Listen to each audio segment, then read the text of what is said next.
Garcia, please lead us down this item. Alex, can you please share my PowerPoint?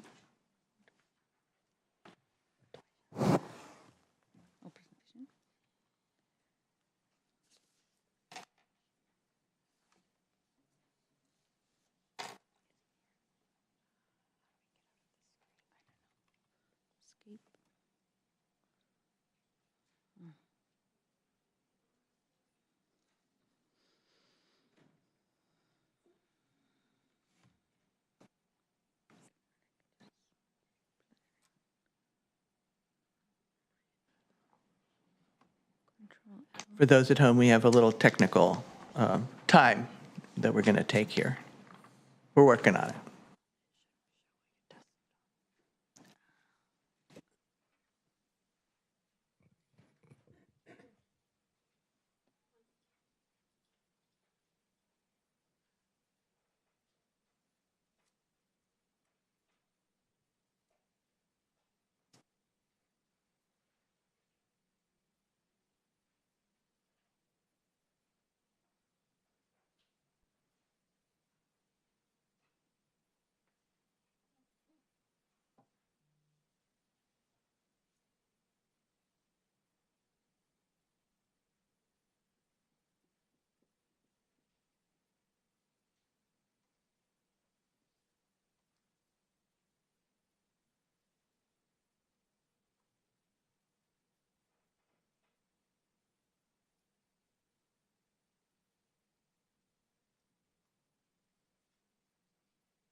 Technical issues persist for all those patiently waiting.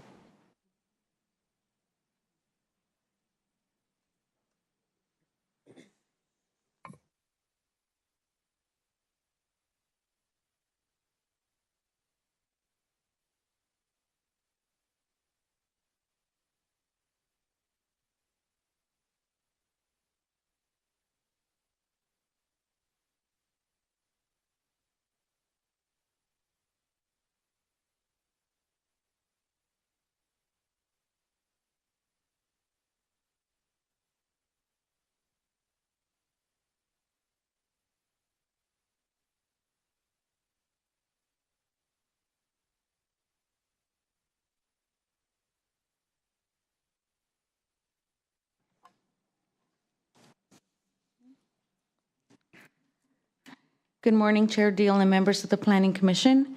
My name is Marlene Garcia, presenting HCD Planning File Number PLN 190439, the Yan application.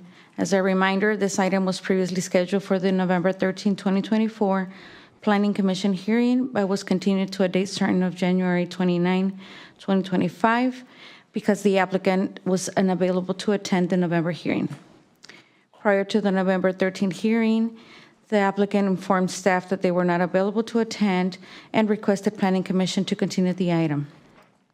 At the November 13th hearing, Planning Commission granted this request and continued the item to a date certain of January 29, 2025.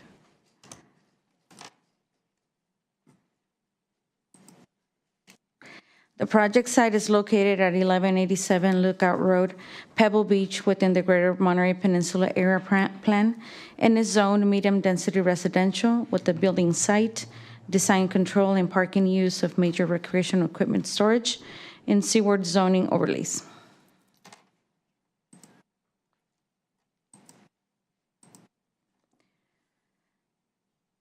The action today includes a design approval to allow the construction of a one-story single-family dwelling with a covered porch, basement level 3 car garage, and associated site improvements, and a use permit to allow the removal of 6 coast live oaks and 9 Monterey pines.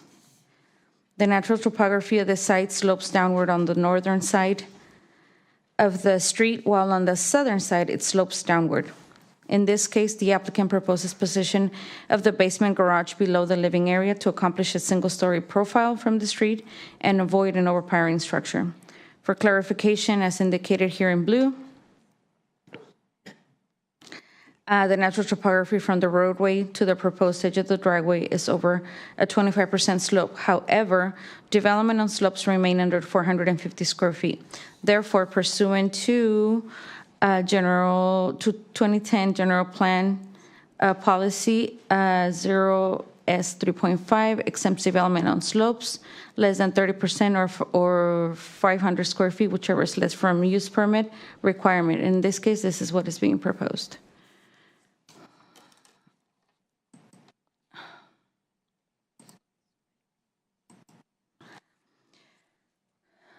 The proposed single-family dwelling is comparable in size and appearance to other dwellings in the vicinity and complies with applicable site development standards, Monterey County Code, and Greater Monterey Peninsula Area Plan policies, and is not visible from any public viewing area. The proposed development blends well with the site and surrounding neighborhood. The applicant proposed exterior colors and materials consistent with the residential setting. The structure incorporates natural color roof, cream exterior, stone accents, brown windows, and doors. The subject application requests the removal of 6 coast live oaks and 9 Monterey pines to build the project as proposed. 2 of those are landmark trees. The arborist report confirmed that the proposed trees were necessary for removal to allow the new development. Based on substantial evidence, the trees proposed for removal are the minimum required and will not involve a risk of adverse environmental impacts. The proposed tree removal is consistent with applicable sections of the Monterey County Code pertaining to tree removal. We have applied a condition of approval that requires a 1-to-1 replanting of the trees proposed for removal. The approximate location of the trees to be replanted are shown here in light blue.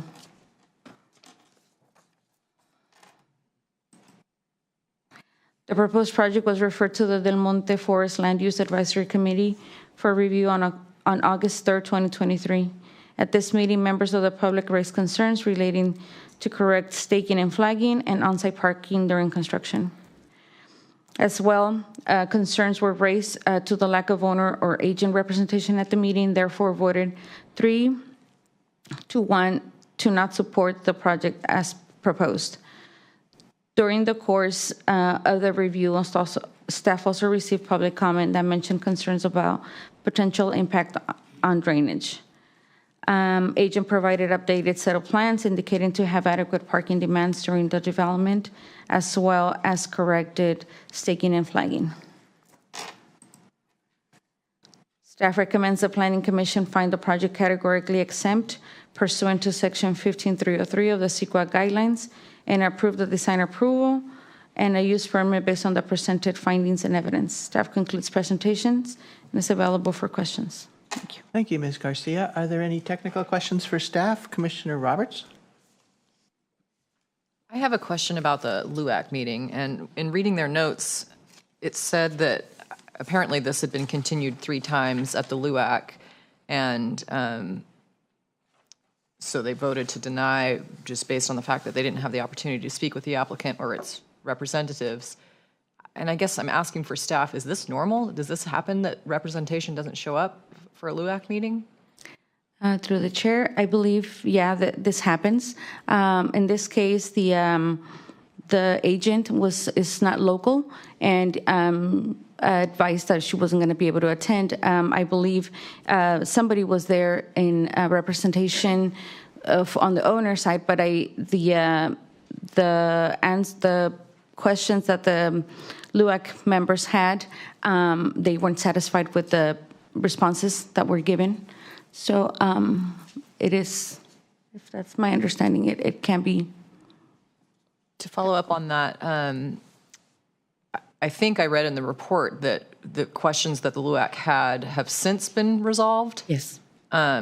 Would you mind, if they're in the minutes and the question that they had are in their minutes, then that's fine. But if there was something further than that hasn't been resolved, I'd be interested in that. Secondly, and more globally, this goes back to the point of I really, really, really would like to be able to have Zoom interaction or something at LUAC meetings for recording purposes and all of that. We've come so far in this chamber, and I understand technology is, obviously we have the luxury of this building, but, if a representative could have joined by Zoom, it might have made the difference in this decision for the LUAC, at least, to be able to have those questions answered. So that's a more global comment. Through the chair, that was an option, but the agent did not. They preferred to be present or somebody be present. Yeah. Okay, Commissioner Monsalve? Ms. Garcia, they preferred to be present at the LUAC meeting. When you say they who? The agent or the owner or the LUAC preferred that the agent be present at the meeting? So I suggested the agent to connect via Zoom, and they had previous engagements during that time that it happened, but that's why they requested the continuance, and they said that they were going to try to have somebody present at either here at the hearing or at the LUAC. Does that answer your question, Commissioner? Commissioner Shaw? Thank you. I have two questions. One,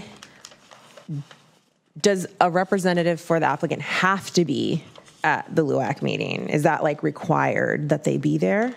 Or is that optional? At the county level, is that optional? Through the chair, it's definitely encouraged that a applicant or the representative be present at the LUAC. However, it's not a requirement, and there is always a staff liaison or a county staff liaison to support and facilitate those meetings. Okay, thank you. And then my second question is in regards to one of the concerns that I believe was brought up at LUAC, and it's also in this letter about the parking. And when I read through the report and the conditions of approval, I didn't feel like that problem there was a solution, that it was answered.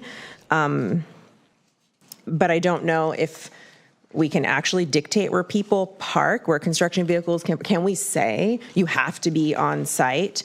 Because I see it says, there's specific measures relative to preventing obstruction of vehicular and pedestrian access, which is maybe what I don't think is what they were necessarily concerned with. It seems like they were concerned with people parking along that narrow cul-de-sac and just that kind of congestion, even though it wouldn't legally be wrong. That seems like that's what their concern was. And is that something that we can address, or that's out of our control? Through the chair, we have staff added a condition. So the construction management plan is the one that will specify the location. But as I showed in one of my slides, there's 2 parking spots are allocated within the property during the construction. Through the chair, yes. So the community was saying that wasn't enough. And when I do look at the construction management plan, it doesn't really address that in any, to me, concrete way. For example, it says provide all storage and staging areas on the construction property where feasible. So I'm curious, does that also mean that they're going to have potentially staging areas and supplies in the public area? So through the chair, the 2 spots that were allocated on the site, that was the solution, to the original concern with the LUAC. So the first time that this project was presented to LUAC, there was no spots indicated within the property. So part of the, the revised plan set that they provided, they indicated those 2 spots. So that was to alleviate or to respond to that comment. Okay, thank you. Through the chair, thank you. Okay, I see what was trying to be done, but I think we all know that 2 spots is nothing compared to the amount of people that are going to be on that site building that house. So I guess I just want clarification that they're going to potentially, and most likely, be construction vehicles for the workers, including staging of materials on that cul-de-sac in front of other properties. Like if you go to like Google Street View, if you drive down that street, you'll see there's cars kind of parked off the road onto the dirt. So that is going to be potentially impacted with staging as well as construction vehicles, because 2 is just, it's not enough. Through the chair, it is my understanding that the staging of the materials will be on the site within the property, and potentially for any other construction trucks, they're going to be parked off-site. Thank you. And this would only be during, working hours. It's not going to be like an overnight thing. Through the chair, thank you. I just wanted that to be clear then in the conditions of approval, because it's giving them the option, how I read it, which could be wrong, to have the staging of materials outside of that property.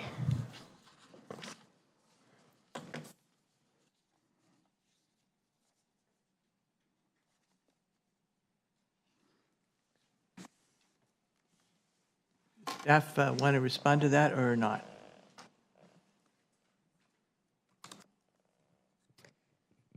Through the chair, as drafted, it does appear that this, as Commissioner Shaw pointed out, does allow the flexibility, if required, to store materials and staging materials off-site.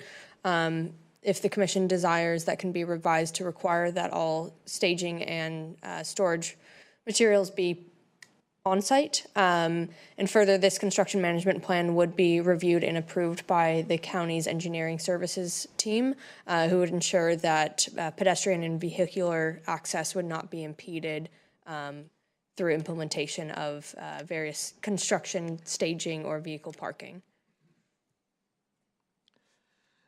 Thank you. And if I could just follow up on that, have had a note here to look at condition number 13, the construction management plan specifically for wording. And I've got to say that reading, particularly as an example, bullet point number 3, I'm not exactly sure what it says. So if we could just review it and make sure that we are absolutely clear about what we're trying to do. Avoid impacts to access and park on other properties near was not a phrase that made sense to me. So I think that it's really a great effort to try to come up with this sort of specific outcomes-based plan. I also think we've missed an outcome, which is the neighbors also want to be able to park. So we need to, besides access, we need to be sure that we don't occlude the parking entirely on that street for some of the local residents. And we also want to, I think, certainly recognize the cut and fill disparity, because we have a big, I think it's a order of magnitude almost more cut than fill. So there's going to be trucks coming and going for that purpose. And so we want to, I think, be real specific around the haul route question, although in general it appears to me probably to be covered by this plan. And then finally, if there's a construction management plan approval process that someone else is doing that might alter this condition, it needs to be clear that in my mind, I'm assuming that will be either more stringent or the same, that they're not going to make it in any way. They don't have the opportunity to relax outcome-based standards that we put into the condition, while they, of course, could refine it technically to accomplish those goals.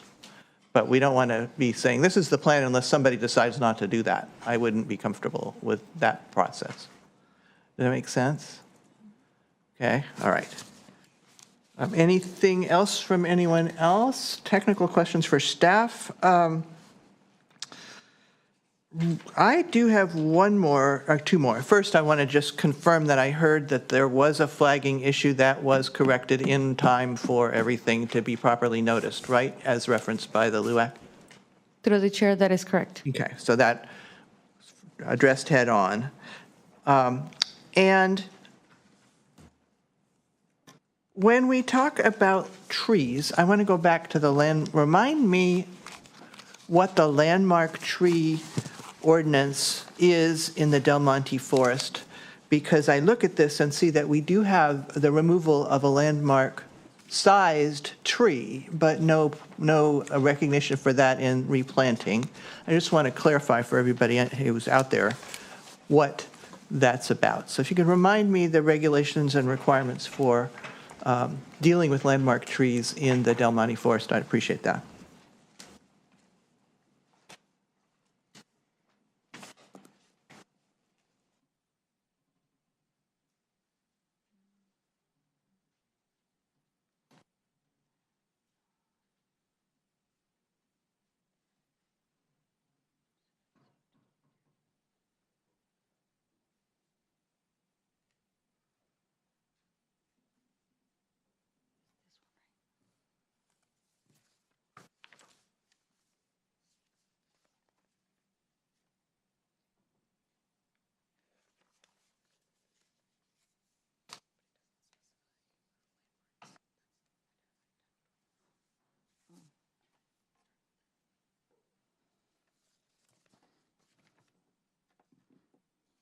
Through the chair, per the General Monterey Peninsula Area Plan Policies, 3.5, the removal of healthy native oak trees.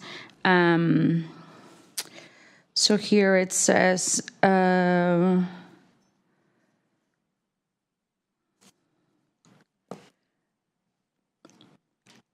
when they should be discouraged, but the permit requirements,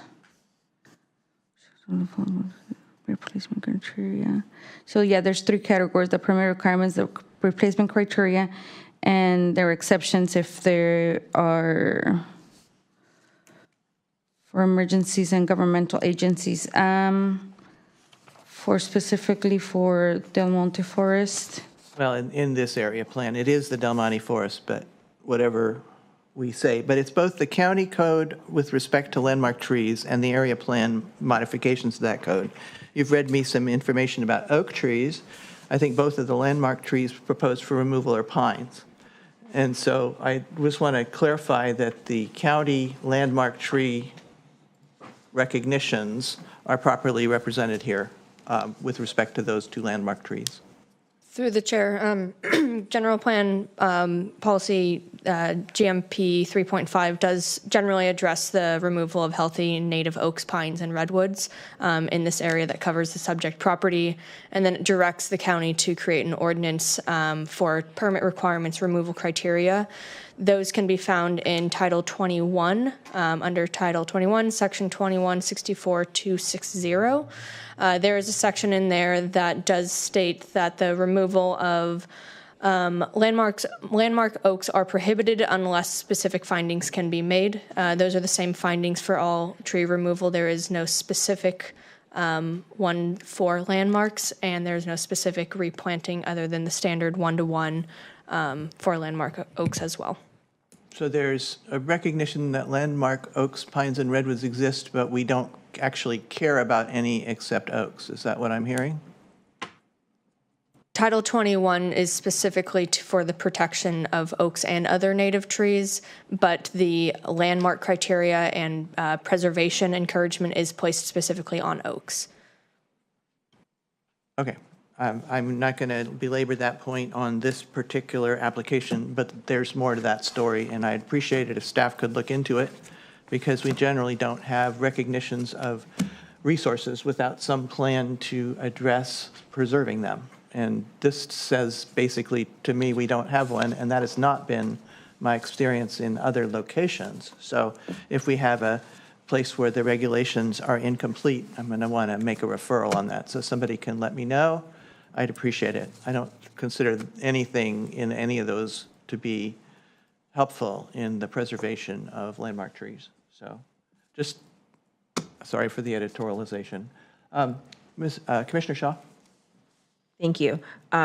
So with this amount of cut and increase in traffic, I'm not seeing a dust mitigation plan in condition number 13, the construction management plan.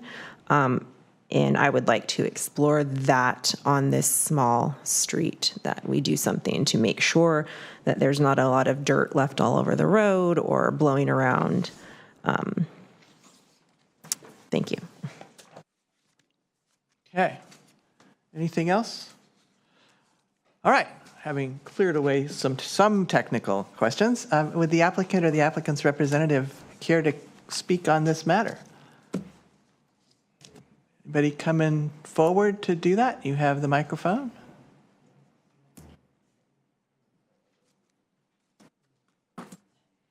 There's some discussion in the chamber that leads me to believe that might be happening. I don't know.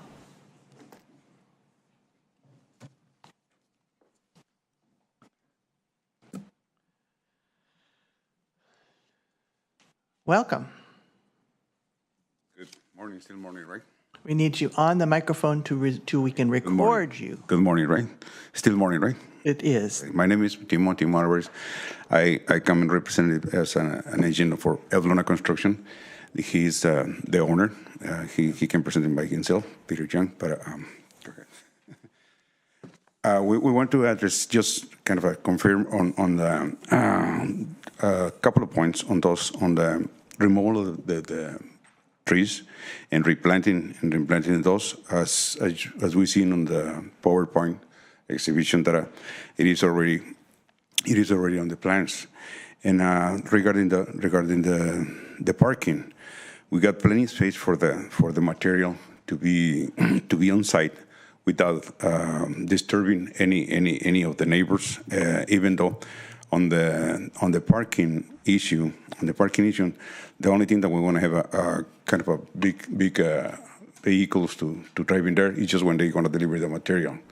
The rest is going to be just basically pickup trucks while we are constructing that thing, and basically we want to be parked just on the area where the lot is, the lot for the owners. We're not going to be invading any other areas, and also it's going to be just during working hours, according with Pebble Beach allow us to do it. I know that Pebble Beach has certain regulation for the working hours on that one, not as another cities, and we are going to accommodate our crews the way that is required for that one. Again, I just wanna make a point on the parking, that we are not going to be disturbing the traffic of the area. We're not going to be blocking the neighbors. And basically, those are the points that I want to just bring them up to the May I ask if you've had an opportunity to review the conditions of approval that are in our draft, and if those are something you can agree to? Okay, to tell you the truth, I haven't seen the reviews on that one, but if anything we want to need to be approved on this project, we as a builders, we are going to be able to, we want to be willing to do whatever is necessary. The owner is also trying to, of course, to finish this project, and whatever, if there's any special condition, as I say, Pebble Beach has a different requirement for the building than another cities. I hear something about the dust disturbance, the dust under construction, and of course construction has some dust, but on this kind of construction, I don't think we want to make a big mess to disturb the neighborhoods. The neighborhoods, of course, the noise and everything. But again, we want to accommodate to Pebble Beach requirements for the labor hours and everything. Thank you. I assume the owner is here and wishes to also say something, or? Yeah, thank you very much. Step on forward, please. Yeah, by the way, the lot is on the corner lot of a dead loop, and there is only one neighbor on that road, so there shouldn't be any problem to cause a traffic impact to the neighbors.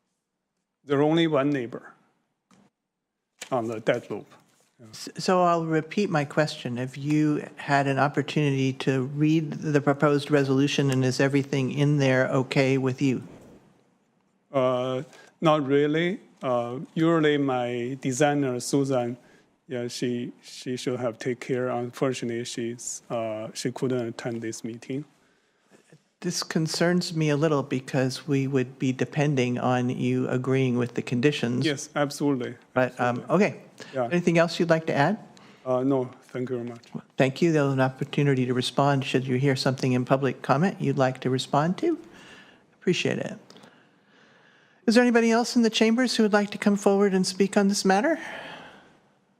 Come on down. You'll have 3 minutes.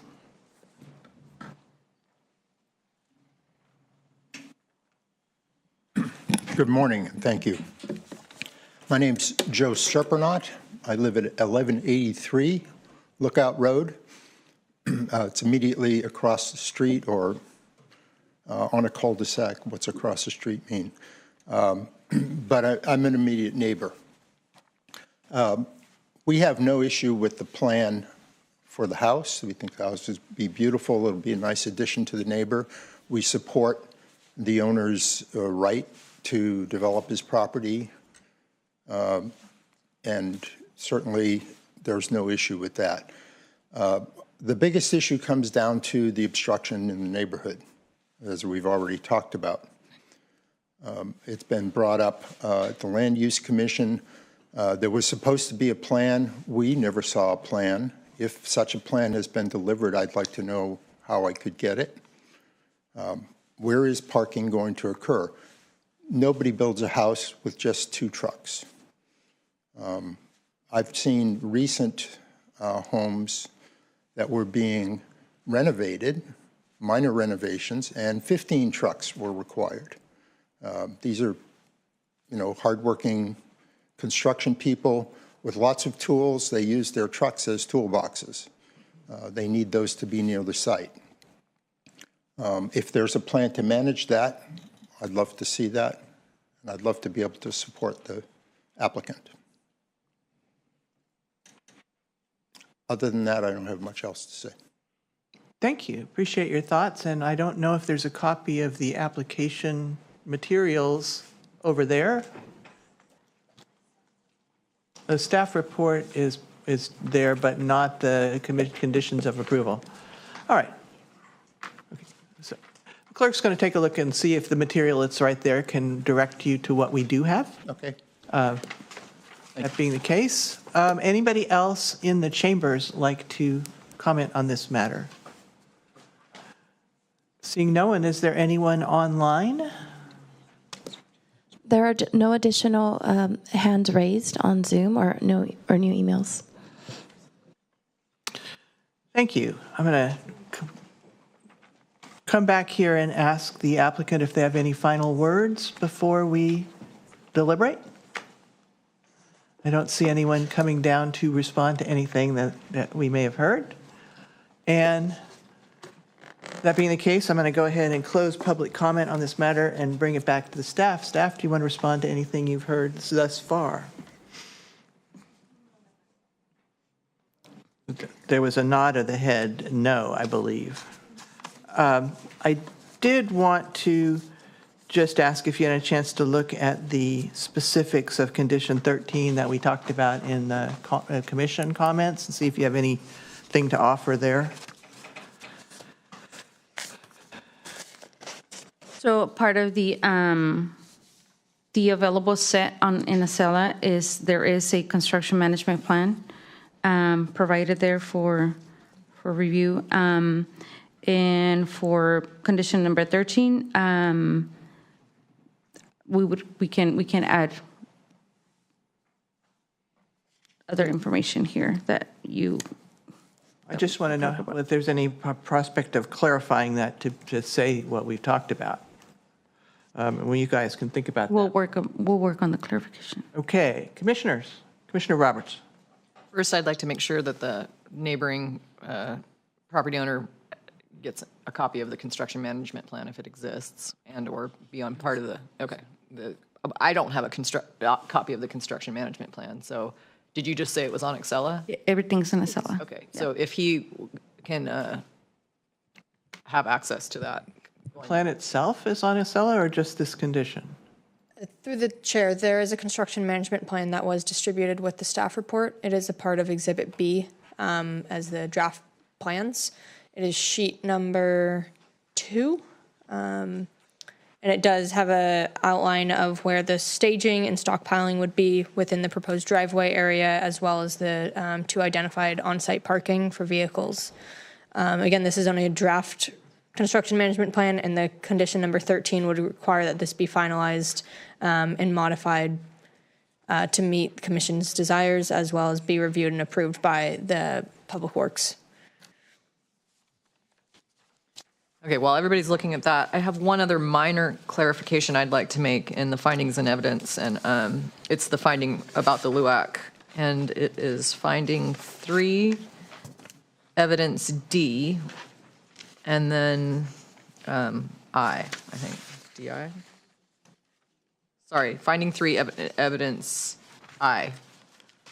And it's the last sentence that says, as recommended by the LUAC, concerns expressed in the public comment be addressed and resolved. However, due to the lack of attendance from the applicant, they denied the project.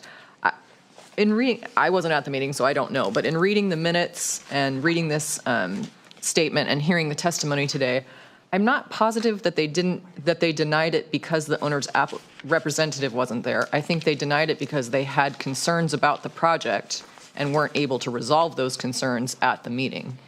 And to me, that's different than just the fact that the owner's applicant wasn't there. They had concerns, they weren't able to have them resolved, so they voted to deny that. And so if that's what actually happened, to me, it's important that that sentence say that, because otherwise it just kind of, it's more that somebody didn't show up, so they voted to deny it.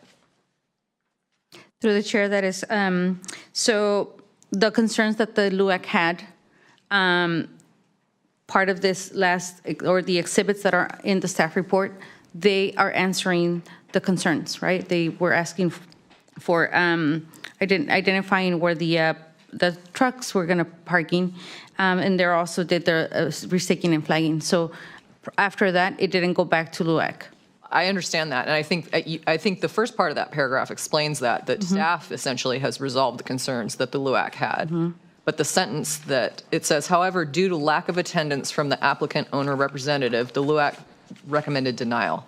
And I don't think they recommended denial because the applicant's agent wasn't there. I think they recommended denial because they had concerns that at the time couldn't be resolved. And since staff has resolved them, or the applicant has resolved, whatever. I know it's very minor, but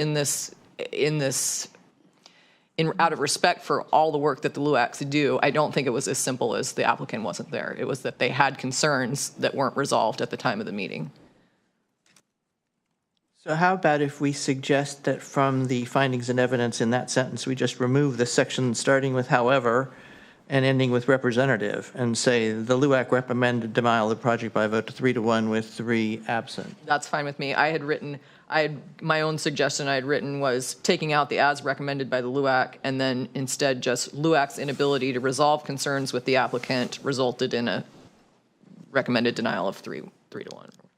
Okay. Again, very minor, but out of respect for them and the work that they do, I think that was more reflective of what the actual situation was. On a completely side note, I think we talked about it before, but the LUAC minutes don't allow a box that says do not support the project as presented. I thought we, last year, asked that we change that form to provide that option with some explanatory space to it, so. Well, sorry to interrupt. In the LUAC's minutes, they've actually crossed out support project as proposed, and they marked a box, do not support project. Correct, and I think there should be some Yeah. standard thing recognizing that that is an option. Yeah. All right. Back to anything else, commissioners? Commissioner Shaw? Thank you. So I'm looking at the construction best management practices on here, I guess on sheet 2, and they're very tiny. And just wanted to point out, there's nothing about storing materials, about parking. So I just want that, and it's great that their representative is saying that they can contain everything on site, but I need that to be like in the conditions of approval, just to minimize the impacts, because there are more than one neighbor. If you go down there or you do street view, there's more than one immediate neighbor. There's a couple driveways right there, just to minimize the negative impacts of construction by not giving the opportunity to store materials off-site in the neighborhood. Thank you. I have continued to think that condition 13, based on this conversation, could be modified. So I'm going to suggest that we take a 15-minute break at this point and allow staff to see what they can come up with for a little bit of new language, and we reconvene here at about 10:20. Okay? There were nods.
too long and he got bored. He felt his tired. Are you going to be able to pay attention while you're communing with the coffee machine? Okay, so he assures us he can pay attention at this time. Go ahead and reconvene at 10:22 by this clock and ask staff if they've made some progress with the things we asked them to do. Through the chair, yes. Staff has revised the construction management plan requirements of condition number 13, as well as clarified some language in the draft resolution. IT staff, can you please share HDMI cord?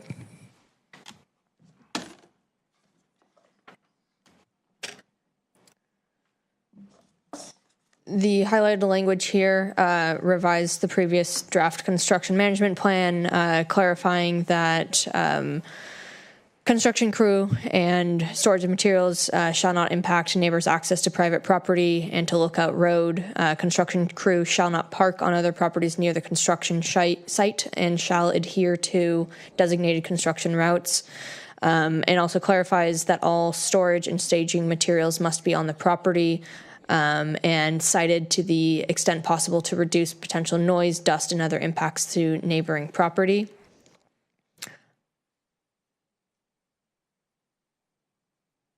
And if I can move on, there is some language in the draft resolution I would like to share. Madam Chair.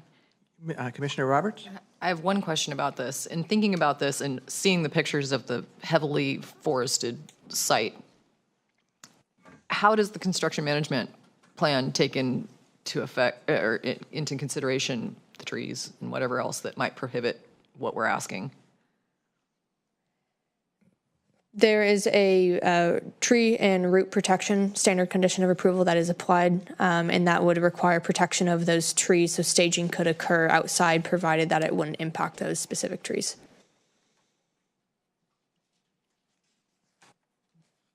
Does that answer your question? I see you sort of... It answers my question. I don't know that it guarantees that it happens, was my hesitation. The required actions to satisfy the condition includes providing photographic evidence or staff conducting a site visit to ensure that the protective measures are in place. And then the construction general contractor or the property owner is required to submit ongoing evidence of those measures being in place throughout construction. Thank you. Okay. That being the case, if there's no other comments on that, we can go ahead with your other edit. Specific to finding 1, evidence I, the Land Use Advisory Committee section, staff has revised this to clarify that the LUAC also raised concerns relative to the staking and flagging, construction vehicles and storage of materials. Clarified that following this meeting, the applicant provided a draft construction management plan that has been shown today, as well as revised the staking and flagging to be consistent with the project plans considered by the LUAC. And finally, clarifies that condition number 13 requires that a final construction management plan be provided to HCD Planning, subject to review and approval by HCD Engineering Services to address the raised concerns, and also references Chapter 1608, which requires dust and erosion control throughout active construction. Thank you. Commissioner Monsalve? I may be remembering this incorrectly, but I thought you said, and I read, it was 3 members absent? That is correct. Thank you. Thank you. Okay, anything further? Commissioner Roberts? I like this statement much, much better. Thank you very much. Great. I don't see anything else on that. Staff, anything else?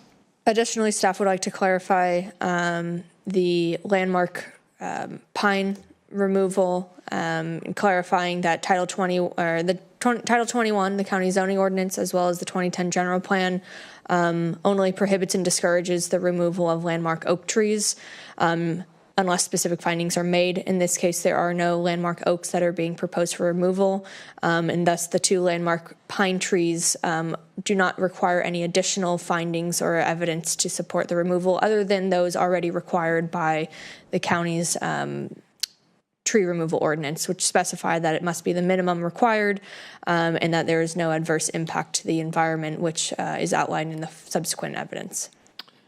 Thank you. I appreciate that. Does what I needed. Anyone else? Everybody's nodding affirmatively. Anything else, staff? Not at this time. Thank you. We have one more. On findings 1, evidence H, the development on slopes in excess of 25%, which is page number 15 of something. Can we put a specific number there? It says it's less than 500 square feet, but in the places where we reference this, we don't say what it actually is. Can we just include the correct number of square feet of whatever it is? What is that number? Do we know? We can calculate that now. Thank you. Okay, just I want it, I'd rather that it says it not, rather than just it's under 500 feet, it's exactly this number, which is therefore not required to make the finding. All right, anything else? Commissioners, your pleasure.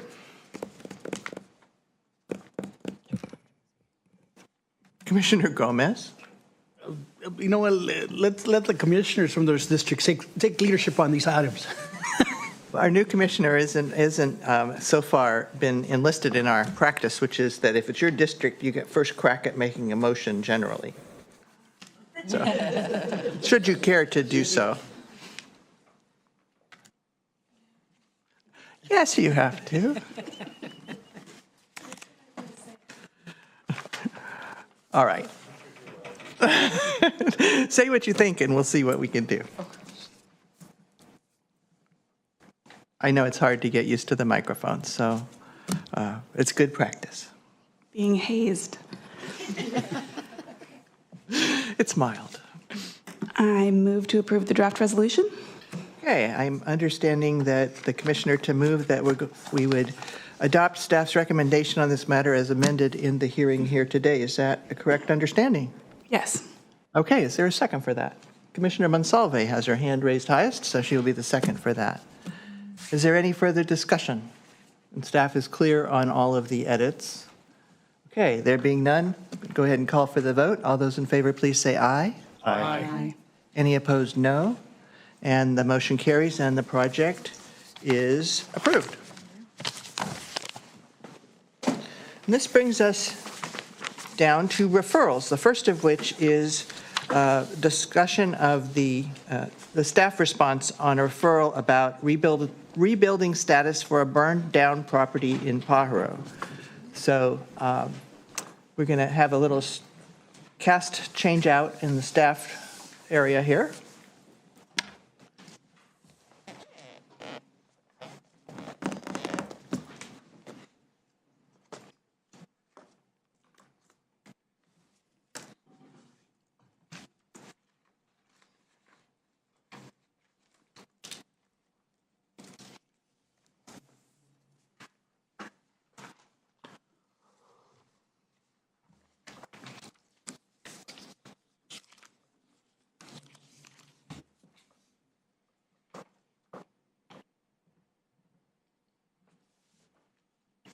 Yay.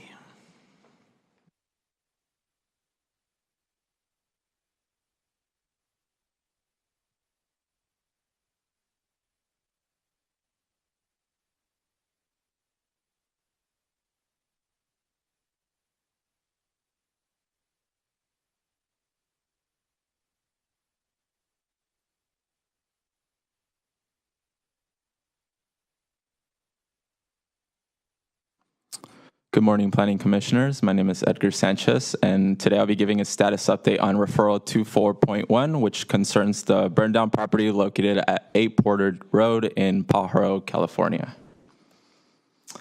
The property is located in the community of Pajaro, bordering the city of Watsonville. It contains a residential building on here, seen on the picture on the left, and then a commercial building.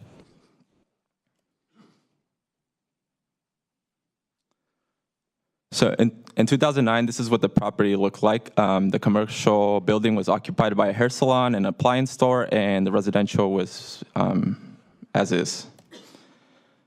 In 2017, an unprecedented fire damaged both the buildings. The residential building was quickly repaired and is currently being occupied by residents. However, the commercial building suffered greater damage. The image shows the condition of the commercial building following the fire. And it was also in 2018 when a code enforcement case was opened to address the cleanup of the property and the demolition needs for the commercial building. So this image taken in 2020 from our Google Maps shows a property after the severely damaged front portion of the commercial building was demolished and the first code enforcement case was cleared. In 2020, a pre-application was submitted for redevelopment of the property. The proposed project included a 5,246 square feet commercial space with 4 apartment units above it. However, the project faced delays due to incomplete submission and economic feasibility concerns from the applicant side. In 2021, a second citation was issued for the ongoing poor property conditions, which cited continuation of the public nuisance to the community, general maintenance requirements, and the substandard building conditions. The image here shows was recently taken in June of 2024, and shows the most current status of the property. There is a demolition permit that is ready to be issued for the property, for the remaining of the commercial building, which would clear the second code enforcement case. The property owner just would need to pay the remaining fees and proceed with pulling the building permit to proceed with demolishing the remaining commercial building. Staff have also received an update from the new property agent that a new development design is being prepared. The updated plan aims to address the previous feasibility concerns while incorporating more residential units and maintaining some commercial space. HCD has a desire to see the property be built and is willing to work with the applicant to see the property be developed into a project deal that aligns with the community needs of the community of Pajaro and county standards. The next steps on our side from staff's perspective would be to draft a letter to the applicant to express our interest in moving forward with the demolition of the project and intake of the new redevelopment project. That concludes staff presentation, and I am available for questions. Thank you. Thank you, Mr. Sanchez. Are there questions? I think, was this Commissioner Mendoza, was this your referral or? Well, Mendoza years ago, then me recently. Oh, and then Commissioner Gomez afterwards. Has staff addressed your concerns here? Yeah, actually, you have addressed some of the concerns. One thing that would actually be beneficial if there was some screening on some of that fencing that they have there, just to cover up some of the condition of the building or what have you, because it's pretty bad as you get into the Pajaro community or what have you. That's the first thing you see, a burned down building. So if they can screen it better where it's not as visible as it currently is, that would be great. And hopefully they develop it, sooner rather than later.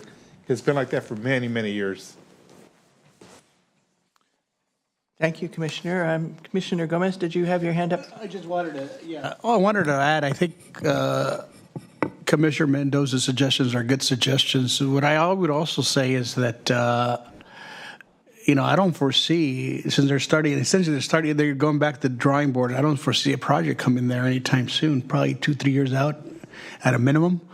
And my assumption is that that meanwhile, I think that we should encourage that place to be clean, if nothing else, and cover it up, to keep clean. I did notice there's quite a few cars parked in that area. I'm not sure if that's allowed there in light of the situation there, but that's a concern, because it is the first thing you see coming into Monterey County from Watsonville, as you cross that bridge. Thank you. Commissioner Shaw? Okay, so my opinion is going to differ greatly. I live less than half a mile from this location. I see it multiple times a day, every day. I would loathe to see any kind of fencing because we have a huge increase in homeless activity on that corner. It's a really large increase to the level of, and this is not just about homeless people, this is the demographic of people who are smoking crack while I'm getting gas, have dogs tied up that are barking at people, just a different kind of crowd.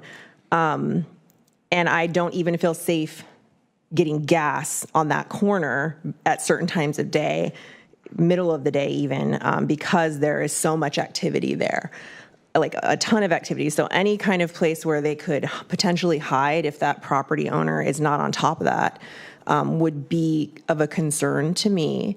Also because we don't have law enforcement in that area really at all.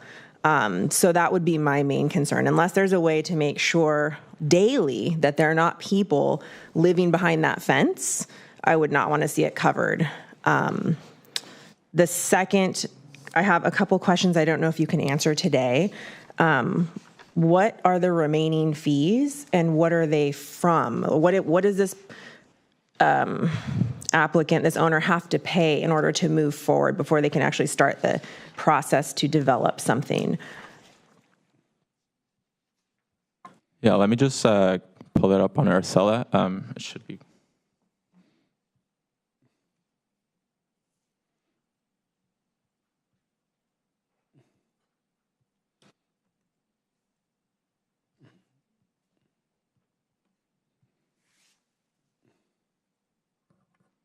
It looks like the total balance is just $60, and I think it's just for the, there was just an incomplete payment, so it would not be a lot.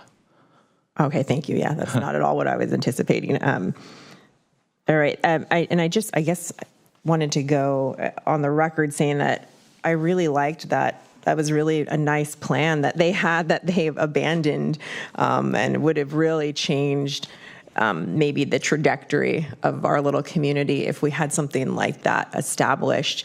And to go back and beat a dead horse, we don't have a community plan in place, therefore how do we facilitate and streamline the process for people to actually build nice, functional, mixed use development in our little area.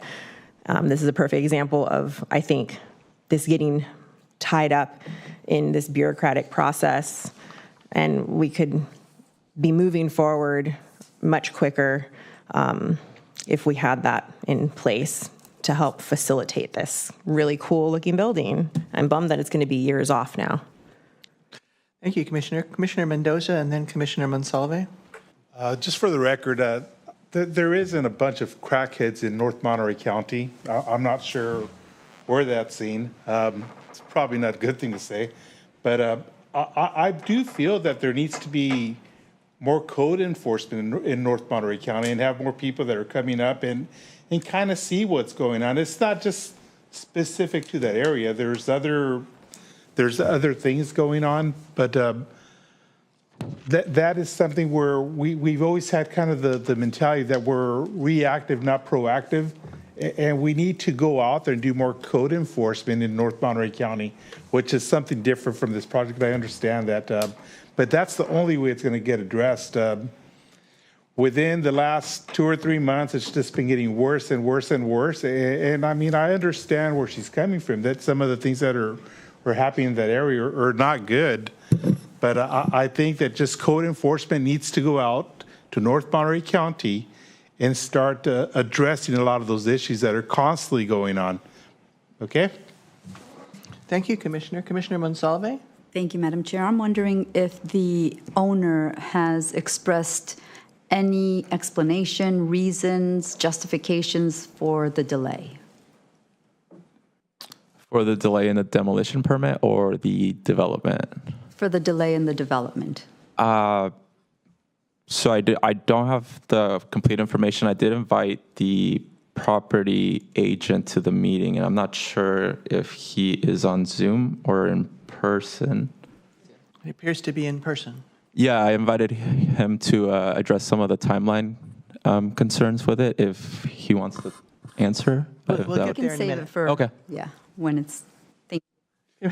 Commissioner Shaw and then Commissioner Gonzalez. Thanks. I just don't want words to be put in my mouth. I'm not saying there's a bunch of crackheads in North County, but I'm saying my lived experience multiple times a week I have a photo of someone smoking crack while I'm getting gas, and I see that person multiple times a week. The homeless issue is of a concern in this area, and the demographic throughout my life living there has changed greatly. And this is something I've been in contact with other property owners of commercial businesses in that area, with our supervisor, with sheriffs. It's very different times that we're living in. There's a lot of outreach to help support these people living on the river, whether they're drug addicts or not. I'm not saying they all are, but it would be, in my opinion, foolish to ignore what we're seeing in that area, and potentially be putting up places that, you know, it would be damaging, I think, to the property owner to then come in and be like, oh, well, there's a bunch of people living back here and there's a bunch of stuff here now. I think it's a safety issue, but that's an opinion. Thank you, Commissioner. Commissioner Gonzalez and then Commissioner Gomez. Yes, thank you. And I guess in listening to the commissioners, it's a matter of perspectives also in terms of trying to figure out, do we put up something in that particular area to make the area look a little better? But on the other hand, will other people say, oh, perfect, now we have a place to hide and make it maybe unsafer? And so for me, and I guess a question would be, in terms of the demolition, is that something that is going to happen soon, or is that a matter of the person moving forward and trying to demolish that particular area? Because if they are going to demolish it, maybe we might want to wait, and once it's demolished, then all of that might be taken off, and it may allow for a better view in terms of those individuals, or the individuals may just leave from there. But again, that's another perspective. Thank you. Thank you, Commissioner. I'm hoping that the applicant will be able to speak to that when they come forward. Commissioner Gomez? Yeah, I think that really it's I think the next step you mentioned was to write a letter. I think that demolition is critical. I think that if it's demolished, I don't think we have to worry about fencing stuff off, because it clears things up right there, and the fence would probably be sufficient. The question is that the building's been like that, and it's also not only a site that's not a good vision for the community, but it's also, I think, concerning that it's also a public safety concern if you have a building that's half gone and still up. So it'd be good to hear from the property owner's representative as to when they're going to finalize this demolition permit and when they're going to demolish this remaining burned property there. If no one has any more comments from the dais at this time, I'm going to invite the property owner forward if they would like to speak to anything they've heard today. It'd be wonderful. You're not required to do this, but we appreciate it. Welcome. Good morning, Commissioners. My name's Jack Kirk, and I'm here representing the property owners today. And I give you a general update on what's going on, and then happy to answer any questions you may have. I was engaged about 1.5 years ago to help get this project moved along. It's obviously been an ongoing issue over there, and we did start. There was originally an architect that had designed a very nice project, Commissioner Shaw mentioned, and we were working in that direction originally, but as we worked through our financials for construction on that, it just was not going to be a feasible building to build there based on rents and everything else that was going on. So we worked on redesigning that concept, and I probably should have done this digitally, but I brought some preliminary stuff if you want a copy of that. To give you an idea of what we're working towards, it is still mixed use. We are trying to up the residential portion of the project, and I can send that to you digitally so you don't have to have a roll of plans there, which would make it a little bit more economically feasible. There were a lot of things on that design that were just over-engineered for what we need in that location. In the meantime, we engaged a new architect to create a plan, and while working through some feasibility all at the same time. The demolition plan was put together and approved over the last 60 days. They've been shopping that with demolition contractors. There's a pretty large disparity between cost on demolition. We've also been doing some environmental review on that property. There is some stuff we need to look a little further into. At one point back in the 60s, that was a gas station. This is all in process. So in the next 30 to 45 days, I should have the data back on that to tell us what needs to be done as far as phase 2 remediation. The demo, we were kind of waiting on that information to get back before they selected which way they're going to go with the demolition. There's a cheaper bid and a more expensive bid. More expensive bid does more work, which allows them to be ready for development. That's the direction they're leaning at the moment. If it comes back and there's some issue with, contamination in the ground, it may not be feasible for this family to do this, and it may be better for somebody else to come in and develop that site. That's what I got at the moment. Any questions on any of that? If you're available for questions, Commissioners, did you want to ask the representative anything? Commissioner Gomez? Just going back to, do you have any sense as to when we can anticipate to seeing some demolition out there?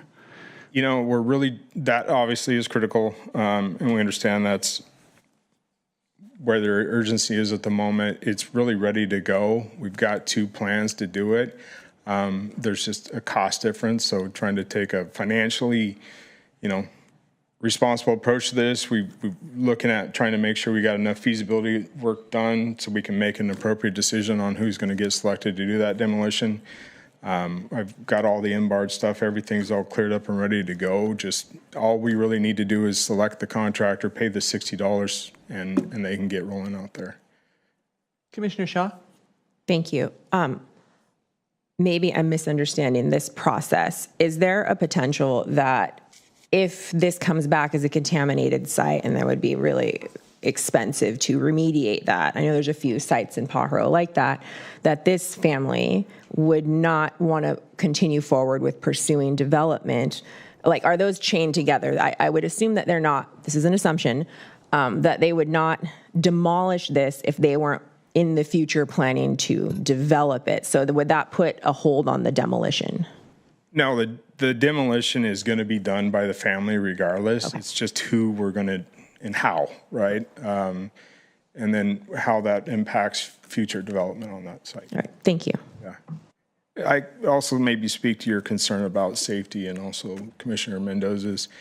I tend to agree with you as the guy that sometimes goes over there and has to reinforce fencing and things. We do have a pretty regular trespassing issue on that property. And the owners are aware of it, the tenants, everybody kind of participates in that process to keep it secure and clean. They're regularly over there. There's a gentleman that comes over and helps maintain that anytime there's graffiti or anything. But I tend to kind of agree with you that if we, although I understand what you're wanting to see there, I think we are pretty close on the demo that the rest of that will get cleaned up and resolve that issue. But if we screen that, you're going to create an issue with being able to see what's happening. I drive by it a couple times a week. The owners do as well. The tenants are watching. If we obstruct that, it may be pretty hard to see what's going on back there.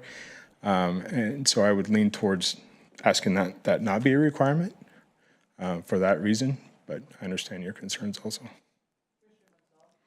Thank you. Monsalve? Thank you, Mr. Kirk. Is it, do you have a timeline regarding the environmental study or research that you're doing regarding the potential of ground contamination? Yeah, well, the environmental company, which is M3 in Monterey County, is received their permit to drill, I believe, last week. So I believe it's getting on the books. I called to see if I could get an update before the meeting, but I didn't get a response back. I would expect to have that information back in the next 30 days or less. All right, Commissioner Gonzalez? Thank you. Make one note maybe to that. As soon as we get that back, they're ready to make a decision on who they're going to select for demolition. And as far as the demolition, do you have, depends on what company is chosen, when that would begin? more or less an estimate of the time that would begin? Both demolition contractors have indicated they're ready to begin as soon as we engage them. I would think, if we can get our results back on the environmental look in the next 30 days, that within, a very short period of time, they'll be out there and rolling on that. I don't think I can give you a specific exact time frame, but understand the sense of urgency with it. Are you on the microphone? I'm not hearing you well. Thank you. So if let's say you get that within 30 days, would that company be able to say you can move forward or not move forward because you have to do some other things? The information from the environmental report gives us the information we need to be able to look forward on development, right? It's not going to be a trigger on whether or not they move forward with demolition. Does that answer your question? Yes, so they really don't have any. They're going to do the demolition. We're just trying to figure out which direction we're going. Okay. Ideally, the family would like to develop that site. They've owned it for a long, long time, the family has. Thank you. They're a big part of Pajaro community, as maybe some of you know. And so, but it's got to be a financially feasible project, to work. And so we're heading that direction with it. All right, Commissioner Shaw. Thank you. This might be a question for both staff and the applicant's representative. I know that there is, I believe it's on the county site, a list of known sites in Pajaro that are contaminated because they were formerly used for storing oils and what have you. And I'm wondering, is this a known site because its former status as a gas station? And are you just exploring the severity of contamination in order to mitigate it? Do we know it's contaminated for sure? No, we don't know. The phase 1 report indicated that it is not a known site. There was just historical evidence back in the 60s that there was something on the site that was labeled oil and gas. We don't really know what's there, hence the... Okay, perfect. Thank you. All right. Any further questions for the applicant? The applicant, you're not applying for anything. The property owner or property owner's representative, thank you. If they're not, are there any other members of the public here today that would like to speak on this matter? I don't see any rush to the fore here in the chambers. Is there anyone online, Madam Clerk? There are no additional emails or hands up on Zoom, ma'am. All right, then that means there's not much for anyone to respond to, so I'll bring it back to staff in case you want to add anything to what we've heard. Nothing to add, just thank you. All right, and then back to the commission. Anybody feel that we need to investigate this further, or are we okay with it and we can tell the staff to proceed, or do we care to give any direction whatsoever? Commissioner Monsalve? Thank you, Madam Chair. From the staff report, I don't see that staff is asking for specific approval or action to specifically approve anything moving forward. They're just asking for direction. And so one thing that I would suggest is a letter that Planning Commission did explore this, research, and here's what the Planning Commission considers. I think we've heard enough to feel that the owner is actively pursuing moving forward. I'm comfortable having heard that they are researching the possible ground contamination, and once they have that information, they will have the information they need for specs for demolition. I think they're being responsible in trying to get that information prior to demolishing a building and then finding that there's more underground to work on before anything can be developed. Whether they are the ones that develop the property or they sell it and another developer comes along to develop, I still think they're being very responsible in wanting to make sure they have that information lined up. So a letter moving forward, sure, to the property owner. And I, at this point, don't feel like we need to force their hand with any action. I think they're moving forward. I don't want to see screening either, just from what we heard today. I'm not comfortable screening an area that would be something that would provide private spaces for activities we don't want to see going on in there. Thank you. Okay, I'd like to speak that briefly. I don't see any way to tie a letter from the Planning Commission to this referral that goes to the property owner. Property owner is not, we haven't seen an application. I mean, it hasn't got to us. So it lives with the staff. Whatever's happening currently is not in front of the Planning Commission, nor do we have any basis to walk around the community and say, you guys should do this or that on your property that I can tell. I feel very encouraged by hearing what we've heard today. I really do. And if there were, the agenda item talks about receiving a status update, which I think we have done. And then it talks about providing any direction. And the direction I would like to proceed on is to encourage staff to assist the property owner to move forward, especially with the safety part, at speed, because that's what I think we can do. But it would just be, yeah, this sounds like that would be a good direction to go. You guys still have your work to do and all the technical things you have to look at. But I couldn't go for a letter about something that would be a stretch to say it was within our jurisdiction.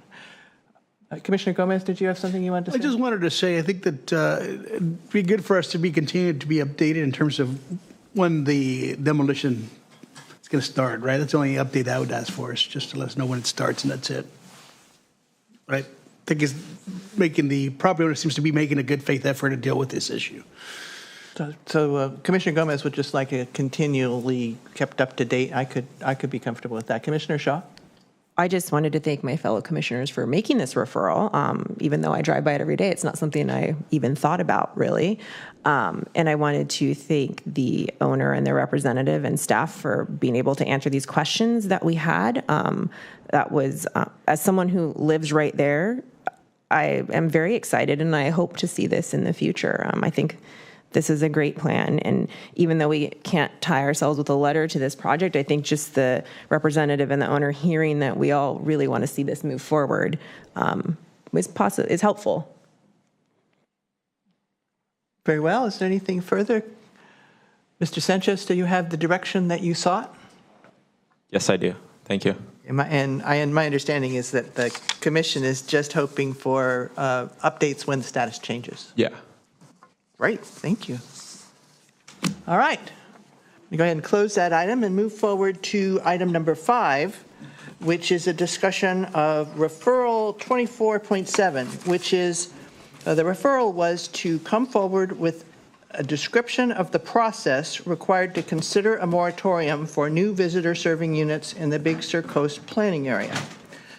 And before we move directly into staff, who's going to be the person on the spot? It looks like Taylor's leading the charge there, Mr. Price. I just wanted to speak a little bit because this referral came from a combination of ex-commissioner and now Supervisor Daniels. I'm so excited about that. I have to keep saying it. And me. And it is in direct response to an ongoing and frequently requested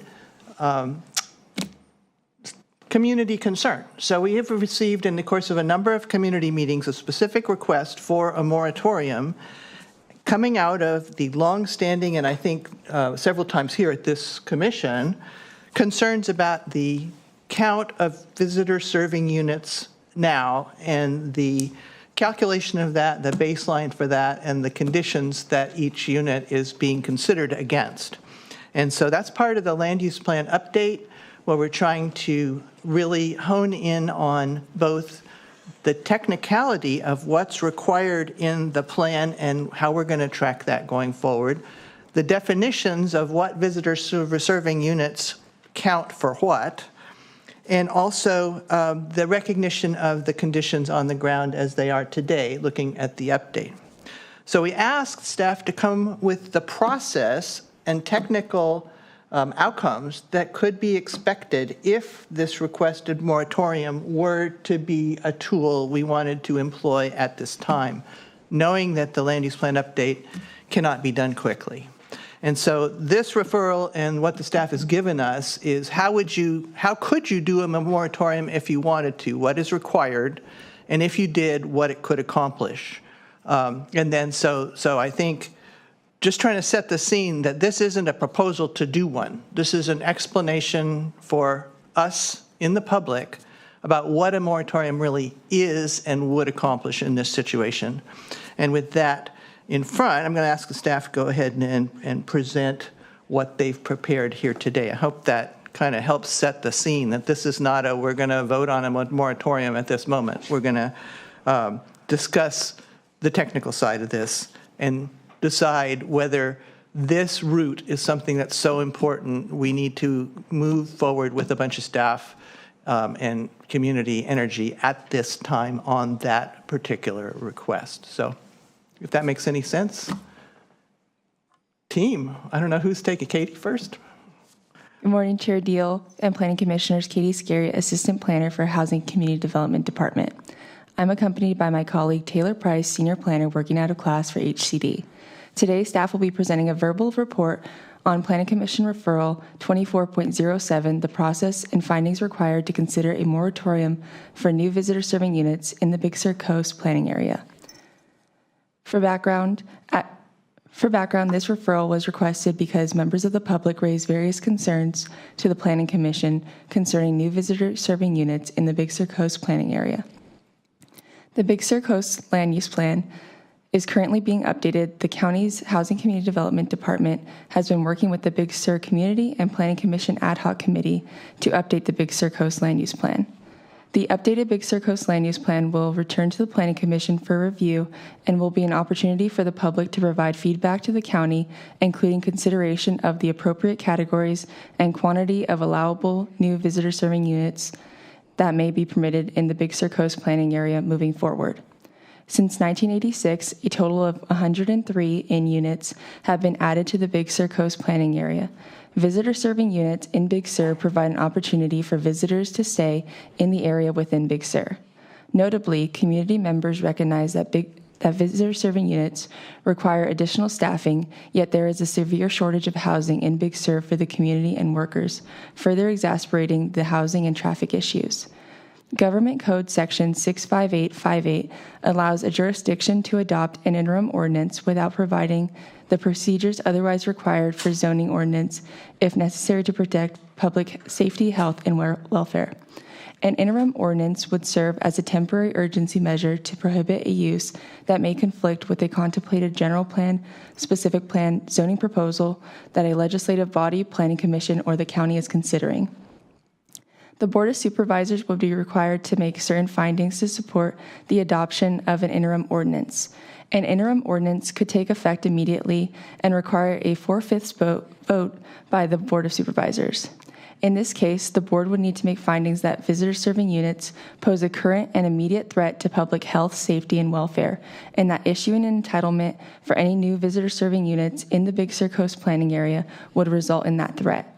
The board would then need to find that this interim ordinance would prevent the current and immediate threat to public health, safety, and welfare. Adverse impacts of new visitor serving units in the Big Sur Coast planning area may include, but are not limited to, increasing levels of traffic, impacts and congestion on Highway 1, and overcrowding of recreational facilities. This concludes staff's verbal report. Staff is available for questions. Thank you. Thank you, Ms. Garriott. Are there any comments from the commissioners?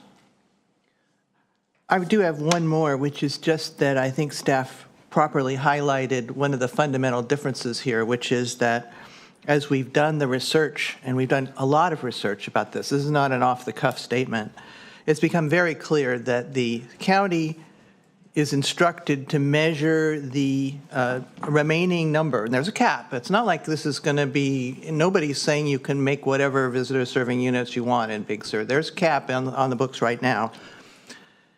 County calculates it from 1986. The research that resulted in that cap began in 1977 and was completed prior to the county's adoption of that plan in the early 80s, before it even went to the Coastal Commission for certification. So there's a significant gap in time for that baseline, during which a lot of building occurred. So a combination of that baseline issue that the county is instructed to use a different baseline from the land use plan's thinking, and what we are experiencing and have documented, number of these units have changed the kind of use that they are over time. In other words, whereas they may have had a picnic table and a parking place, they may have, a structure, glamping unit, a trailer, or something of that sort. And this is of interest because, of course, it changes the number of employees that would be required to maintain a visitor serving unit would be different if you have a picnic table than if you have to change bedding or come in and clean after each user. So those are the things we're considering. That's the setting for why we see this discrepancy. We know there are current ongoing efforts to do various things in Big Sur. My main question for staff is, what would be the status of any projects that are currently in process under a moratorium if one were to be pursued and granted?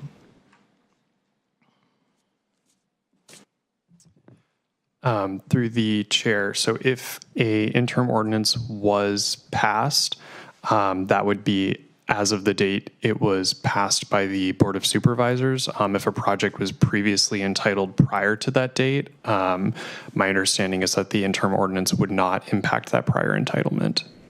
Applications. Apologies. So for applications, if an application is in process, my understanding is that the interim ordinance would not allow that process or the in-unit to be entitled because the interim ordinance would be in place. Okay, I didn't understand that. So you're saying that if somebody's got a permanent process, if there's a moratorium, and I'm going to use that term because that's the term that we're responding to in public comment, then something that's in process would not be allowed to proceed as of that date? Yes, and this is similar to the vacation rental process as well. So if there's something moving forward and the regulations change, if it has not went to a hearing body, then that application would need to comply with the new regulations in place. Okay. Thank you. Commissioner Roberts? I completely understand the intent behind this and the, trying to get to the point of having a land use plan that has accurate numbers and data. I guess what I'm looking forward to hearing today is how this is a public safety and health issue. If we have to make that determination today, I understand the need. I understand, the reasons for it. I just don't know that I just on the surface don't see a public health and safety issue. If I can respond from my point of view, it's sort of a little awkward, but I have been so involved in this. I don't want anybody to think that this referral is intending to ask for one. It's to explore what that would mean and see whether or not that's an appropriate step at this time. So, yes, I think that would be a good discussion. But in the context of this is a discussion that's meant to be open to everything related to that particular point that was brought forward by the community and not taking an advocacy position from the ad hoc committee at this time. So, but maybe we would as a base of the discussion, but Commissioner Shaw? Thank you. I don't know how this would necessarily fit in with this discussion. But my concern, by and large, has been with unpermitted visitor serving units. Once again, like we've talked about with the short-term rentals, and that we just don't really have any meaningful enforcement. And I wonder, would this be even an issue in this area if we actually had enforcement of those that are unpermitted? And those, to me, are the real health and safety hazards. There's no oversight happening. So, to me, not knowing a whole lot about Big Sur, not being a resident of Big Sur, just kind of shooting off the cuff here, from the hip, what have you, messing it all up. I would rather see our resources directed to enforcement versus stopping people who are trying to do it the legal way until we have that land use plan update. Thank you. Any further comments from the commission before we move to public comment? Did you want to? Oh, hi, Commissioner Hertzell. Speak up. I am hoping to hear some explanation of process in a little bit more detail, I'm hoping at some point, specifically how many opportunities for public hearings and what kind of notice goes out with that. And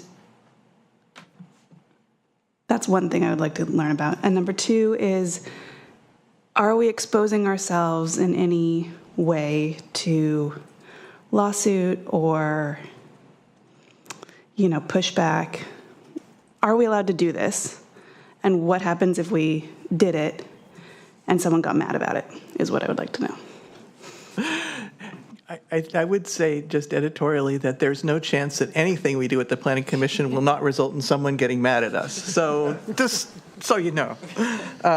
Staff, would you like to respond to those questions? Yes, pursuant to Government Code Section 65858A, after proper notice and public hearing, the board may extend the interim ordinance for 10 months and 15 days, and subsequently extend the interim ordinance for 1 year. Any extension requires a 4/5 vote by the Board of Supervisors. An interim ordinance cannot have more than 2 extensions, and if the board considers and adopts the Big Sur Coast Land Use Plan during this time, the interim ordinance would be terminated. So I hear in that the board needs to make certain findings. That's potentially an opportunity for public hearing. The board needs a 4/5 vote. That's potentially a second. And then third for extension. And just through the chair to add, this would also go through Planning Commission as well, so there would be that opportunity for public comment as well. And then this would be noticed pursuant to the requirements for Planning Commission and Board of Supervisors as well. Thank you. Okay. Council, do you want to talk about whether we're allowed to advocate for the board to adopt a moratorium or not? He doesn't look enthusiastic about this. I don't think I can comment. I don't think I'm adequately prepared on that question, but certainly I'd be happy to look into it and get back to you. I would just suggest that my answer for that comes from staff's outlining the necessary findings that we would have to be able to make in order to move to any moratorium. So seems to me clear that there is a power of that available to the county, not to the Planning Commission per se, but to recommend to the board. But that what I wanted to bring forward with the referral was exactly what findings are required for that sort of an action, which is a little extraordinary. So it's more a question of, in my view, whether we could make and support findings that would fit into the requirements. Does that sound reasonable? Yes, yeah. As you indicated, they'd be pretty. Need to be pretty strong findings on health and safety risks. So to support such a moratorium, I'm sure the Planning Commission could play a key role in recommending whatever finding to the board and to support and to present such evidence that would support that finding in a recommendation. Thank you. That being the case, I know Commissioner, go ahead. One more question that maybe, Chair Deal, you can help me understand on the other end of this conversation is, would putting this moratorium in place hold up the land use plan in any way? The process that the ad hoc committee is going through. I might let the secretary respond, because in the place that I don't see how it would in terms of the policy, but in terms of resource allocation, it might. So maybe the secretary could respond to that. Yeah, I think from staff's perspective, we have limited staff, and it is likely that to put the steps that would be needed to work with county council and work with developing a potential ordinance to put in place a moratorium would take up staff time and would, again, not likely impact the process, but would potentially delay the Big Sur LUP or potentially other priority long-range work programs that we have. So one of the considerations, should this be something that the commission feels strongly about, staff would wish to get direction from the board in terms of its relative priority And actually, we are preparing in the coming month or two to come to the Planning Commission and the board with our long-range work program. And so just understanding where something like this would fall in priority if it were something that felt was necessary and could be supported with evidence and findings. And I guess just a final question for staff before I'm really trying to get to the public here. I know you guys have been patient. Just because there's not a moratorium doesn't mean that applications for visitor serving units additional to those currently existing are going to necessarily be approved, right? Through the chair, yes, those would need to go through the normal approval process. Which is non-trivial. Okay. Anybody else? No. We're going to go ahead and open public comment on this matter to those in the chamber first. Anybody who would like to come forward and speak on that, feel free to come on down. You'll have 3 minutes. And if you're going to speak, why don't you come and stage yourself close to the front so we're not waiting on transit time. Here's a newcomer to the public process. Who could this be? Welcome. Thank you, Commissioners. My name is Marcus Foster. I'm a longtime Big Sur resident and co-founder of a nonprofit called Keep Big Sur Wild. And we submitted, hopefully you have that in front of you, back in March of 2024, a letter from our attorney and also factual documents of the actual existing room count since the draft of the LUP. The county, I mean, really what this comes down to is the county does not have an accurate count of how many rooms have been built in Big Sur since the drafting of the LUP. Commissioner Deal mentioned, the draft and the intentions of the plan were completed in the late 70s, I believe 79, and it took almost 7 years for that to get certified by the Coastal Commission, and there was a lot of development in Big Sur in between that time frame. We have counted and we have factual data that we submitted of 314 rooms built. The land use plan allowed for 300 visitor serving units from when the land use plan was submitted. And just, so right now we're asking, until the county can really get a handle of how many rooms have been built, which they don't seem to be able to do, and also what is a room? And a couple things that are coming down the pike before the land use plan update is completed are, back in November of 2024, there's an application submitted by the Big Sur Campgrounds and Cabins, and they want to convert 82 of their RV campsites and put 71 park model units. The county doesn't necessarily recognize these as rooms. It's not in the land use plan because this conversion didn't take place, and there are people taking advantage of this loophole. Park model units have been put in another campground, a historic campground up the road in the last few years. They're going for $1,200 a night. They're exotic rooms, high-end luxury rooms. So the impacts of what the county says is almost 200 more rooms can be built in Big Sur are enormous on a highway that is, the use of Highway 1 has gone to beyond anybody's expectations. So, you can talk about these developments coming up, like at Rocky Point, wants 14 rooms, the 71 RV campsites. That's a lot. It's not just 85 more units and 85 more cars on the road. There's a resort that has 40 rooms in Big Sur. They have over 200 employees.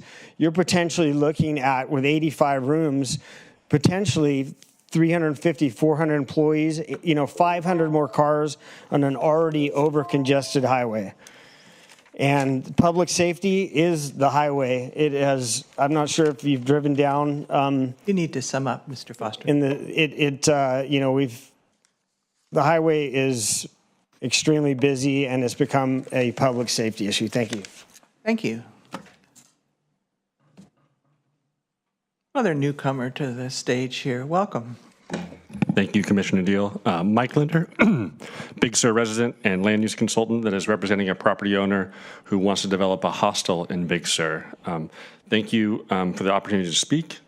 I want to commend the commissioners for hearing a repeated request for this moratorium and taking the extra step to investigate the required process and findings. I'm hoping that it is clear to everyone that a moratorium is neither feasible nor reasonable in this context. I'm hoping to share my perspective as someone who works and lives in Big Sur.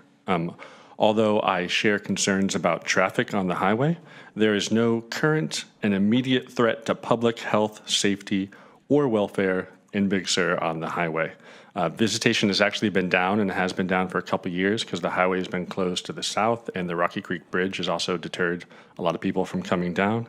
Many local businesses that I work with are actually struggling and putting articles in the newspaper trying to encourage people to come down because their sales are down around 30% from historic levels. So I don't see how you can meet that threshold of immediate and current threat. Second, even if you were to consider occasional congestion to be a threat to public safety, there is no established causation between VSU units and that congestion, right?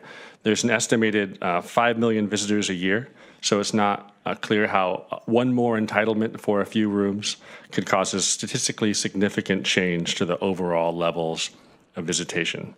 Many people actually believe that VSUs can reduce traffic congestions because these day trippers have a place to stay overnight, and at the resorts, they stay there all day. So I don't think we've established a causation between VSUs and congestion, and I don't think congestion and traffic is a immediate threat to public health and safety. And I'll be honest, as a resident of Big Sur with my kids, I wish all the tourists would go away sometimes. I want to go to my favorite spots by myself and enjoy that. But I know that's selfish. I know that Big Sur doesn't belong to me, and that the Coastal Act is designed for public access, and that we have the gold standard of land use plans. And I think the bar to get a new VSU is very high, and that the Planning Commission has the tools to condition any project as to not let it be a threat to public health and safety. And so, although I share concerns about traffic, that's a reality of modern life. There's 13 million more people in California than there was when the land use plan was written, and it's still a 2-lane highway. And that doesn't mean we have to block people's ability to entitle their properties to provide public access. That's the primary drive of the Big Sur land use plan. I think we need to be careful and thoughtful about any VSUs we do bring forward. But I think an imagined emergency is not a justification for an end run around the existing legislative processes. So thank you for your time, and appreciate it. Thank you for your comments. Next.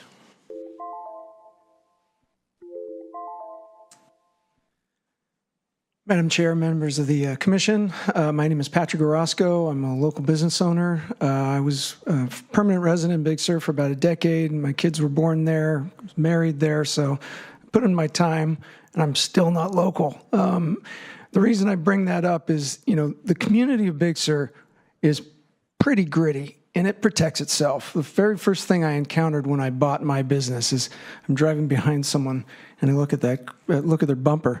On their bumper was "More beer, less Patrick," and I thought that was a pretty good dig for taking over the local dive bar and trying to make a restaurant out of it. I thought it was absolutely hilarious. Point being is the rigors of getting something entitled in Big Sur through the endorsement of the community, through the Land Use Advisory Committee, through through the county supervisors, through the Coastal Commission. I mean, they are arduous and they take years. And for that reason, you've not seen anyone succeed in the last 20 years. The last one was Tree Bones. That was like 24 years ago. And so I'm here to basically support the observations that you're making with respect to there not really being a nexus between visitor serving units and some form of emergency. My restaurant is closed. The common practice in Big Sur is to stay open during the winter when you only have folks that have a hotel room because it's cold outside and the day trippers don't come. There's not enough folks to stay open and even just try and break even so I can keep my team together. And so as an employer of 20 plus people, my team members are having trouble paying rent. And right now, the hospitality industry is by far the largest employer in Big Sur. But it spills over to those other valued goods and services that Mr. Linder was talking about. We own a yoga studio. Kind of hard to teach yoga when there's no tourism. We have a coffee bar. There were 8 customers in the first 4 hours of being operating on a Friday. It's just numbers. And so I've watched this argument against visitor serving units play out over a long period of time. And basically, it's the wrong culprit. Right to focus on the problems. Fantastic that you're actually doing something about short-term rentals. That's been a thorn in everyone's side, including the business community, for a long time. But this is the wrong allocation of resources and the wrong tool to solve a problem that we all agree exists. Thank you. Thank you for your thoughts. Next. Welcome. Melissa, can I use the overhead projector?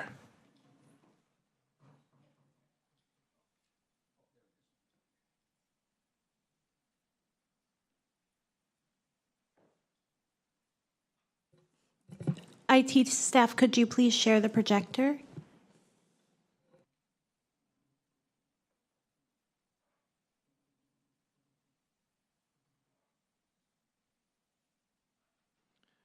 Editorial comment. For those of you unfamiliar with the Table 1, you will hear it in the discussion of the land use plan. Table 1 is very much a focus of everyone's attention. So this is Table 1. Get to know it. Good morning, Chair Deal, members of the Planning Commission. My name is Angus Jeffers, and I'm here on behalf of the Post Ranch Inn, Big Sur River Inn, and Tree Bones Resorts. I want to be very clear that my clients and I share the community's concern about overvisitation to Big Sur and its traffic and safety impacts. I also recognize that this agenda item is just a referral to planning staff for information regarding the process for invoking a VSU moratorium. However, as stated in my comment letter, we rushed to submit, rushed to submit yesterday afternoon. We have serious concerns regarding the county actually exercising its extraordinary moratorium powers to prohibit consideration of any new VSUs. In short, we don't see why the existing VSUs and the potential for, at most, approximately 187 additional VSUs are being singled out as a primary contributor to Big Sur's overvisitation. Anecdotally, from what we see, the primary cause are day use visitation down to Big Sur and the illegal STRs. My letter goes on to state that legal VSUs do not materially increase visitation. Again, that's primarily the day use visitors and the illegal STRs. It notes that VSU guests tend to avoid peak traffic directions and schedules. And also notes that, right now, Big Sur visitation is already substantially reduced. And I want the Planning Commission to just know this fact. For standalone businesses like restaurants, it's a very bad time. I've had a lot of sober discussions with those owners who have quoted, 30% reduction with no end in sight just because of the Regent slide. And that my letter also states that a VSU moratorium unregionally bypasses the pending land use plan update, which is the best effort I've seen to actually get the land use plan updated. So for these reasons, we are unaware of any pending tidal wave of VSU applications, particularly as only about 103 new VSUs been permitted over the last 37 years. And we ask that the Planning Commission put aside actually processing a VSU moratorium and instead keep the community focused on the current land use plan update process. Oh, real quickly. All right. I wanted to share some homework I did regarding the baseline or the point at which to start counting the additional 300 VSUs in Big Sur under the current land use plan. Here we've got the 1986 land use plan. It quotes 300. And I wanted to just make clear that the 1984 draft actually had a maximum of 500. Between 1984 and 1986, the Coastal Commission and the county recognized pipeline changes and in response pipeline projects, and in response to that, lowered that number down to 300. Thank you for your time. Thank you, Mr. Jeffers, for your comments. Next.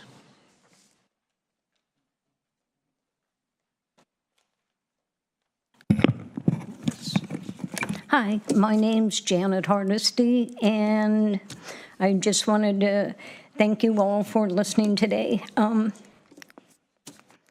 It was stated in March of 1981 in the Big Sur Gazette that after 4 years of work and 4 months of discussion, the Big Sur Local Coastal Program, LCP, was adopted February 11th by the Monterey County Planning Commission and recommended to the county supervisors for adoption. This was 1981. In 1985, the Board of Supervisors adopted it, and then it was certified in April of 1986 by the Coastal Commission. So no one really knows when the numbers were actually counted because, well, it was a work in process for 4 years. So the numbers could have been coming in 78, 79, whatever. And I had wished after like 10 years of it that the Coastal Commission would have done a recount and subtracted any of the newer things away from the original numbers so we would have had an accurate count, but that didn't happen, so we're now still arguing about it. In the land use plan, it says, as present, there are 8 motels, lodges, inns on the coast, providing a total of 168 rooms. Prices range from $25 to $175 a night. Rustic cabins are available at the 2 campgrounds. The new Camolodi Hermitage, run by the Benedine Order, has 11, which are available with the Hermitage permission for use as a retreat. Esalen, a nationally known institution, offers accommodations for 90 people, and the county and the Big Sur Chamber screwed it didn't say it had 90 rooms. It said it could accommodate for accommodations for 90. So we checked back then with one of the people that worked at Alisal, and I believe it was either 54 or 56 rooms then. I'm just going to give you the count I have. Big Sur Cabins and Campgrounds, this is the new count. Big Sur Cabins and Campgrounds has 25. Big Sur Lodge has 63. River Inn has 22. Burley's has 1. Deachin's has 20. Esalen has now 107. I talked to them yesterday on the phone. You'll need to sum up, Ms. Hardesty. Well, anyway, we have a total of 506 visitor-serving units at this time, but we also are allowing 3 more, 6 units for Chapelets, 24 for Westmere, State Parks 9, so that's... You need to sum up. You're 30 seconds over. Okay. We're 77 past the thing. Thank you. Thank you for your comments. Next. Welcome, Mr. Green. This is ours, sir. Morning, Chairman Deal and Commissioners. My name is Tim Green, a longtime resident of Big Sur. I feel strongly that a moratorium on VSUs in Big Sur is necessary for public safety and well-being, welfare. I'll explain. This is going to take a little more than 3 minutes. It's about 3.5 minutes. I cut it down as much as I could. Give me the time if you would.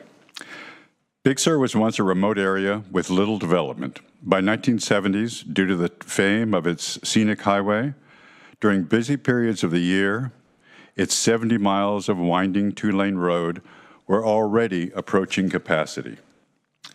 In 1976, the Coastal Commission initiated the Big Sur Special Study Area and funded studies for the development of a land use plan in cooperation with Monterey County. In order to preserve its unspoiled natural beauty and to protect the public's access to the scenic highway, the plan prioritized recreational travel and limited all land use development. To demonstrate the plan's prioritization of public access to the scenic highway, I quote from the plan, Section 2.2, Objectives and Policies, Part 3, Highway 1. The county's purpose will be to maintain and enhance the highway's aesthetic beauty and to protect its primary function as a recreational route. The need for extremely limited development policies to achieve this objective is clearly stated in the 1979 Big Sur Transportation Study done in preparation for the plan. I quote from the study, page 4, the conclusion of its major findings. Since the capacity of the existing highway cannot even support the projected recreational travel demand, no significant capacity appears to remain for residential development and, underlined, future recreational use will need to be regulated as well.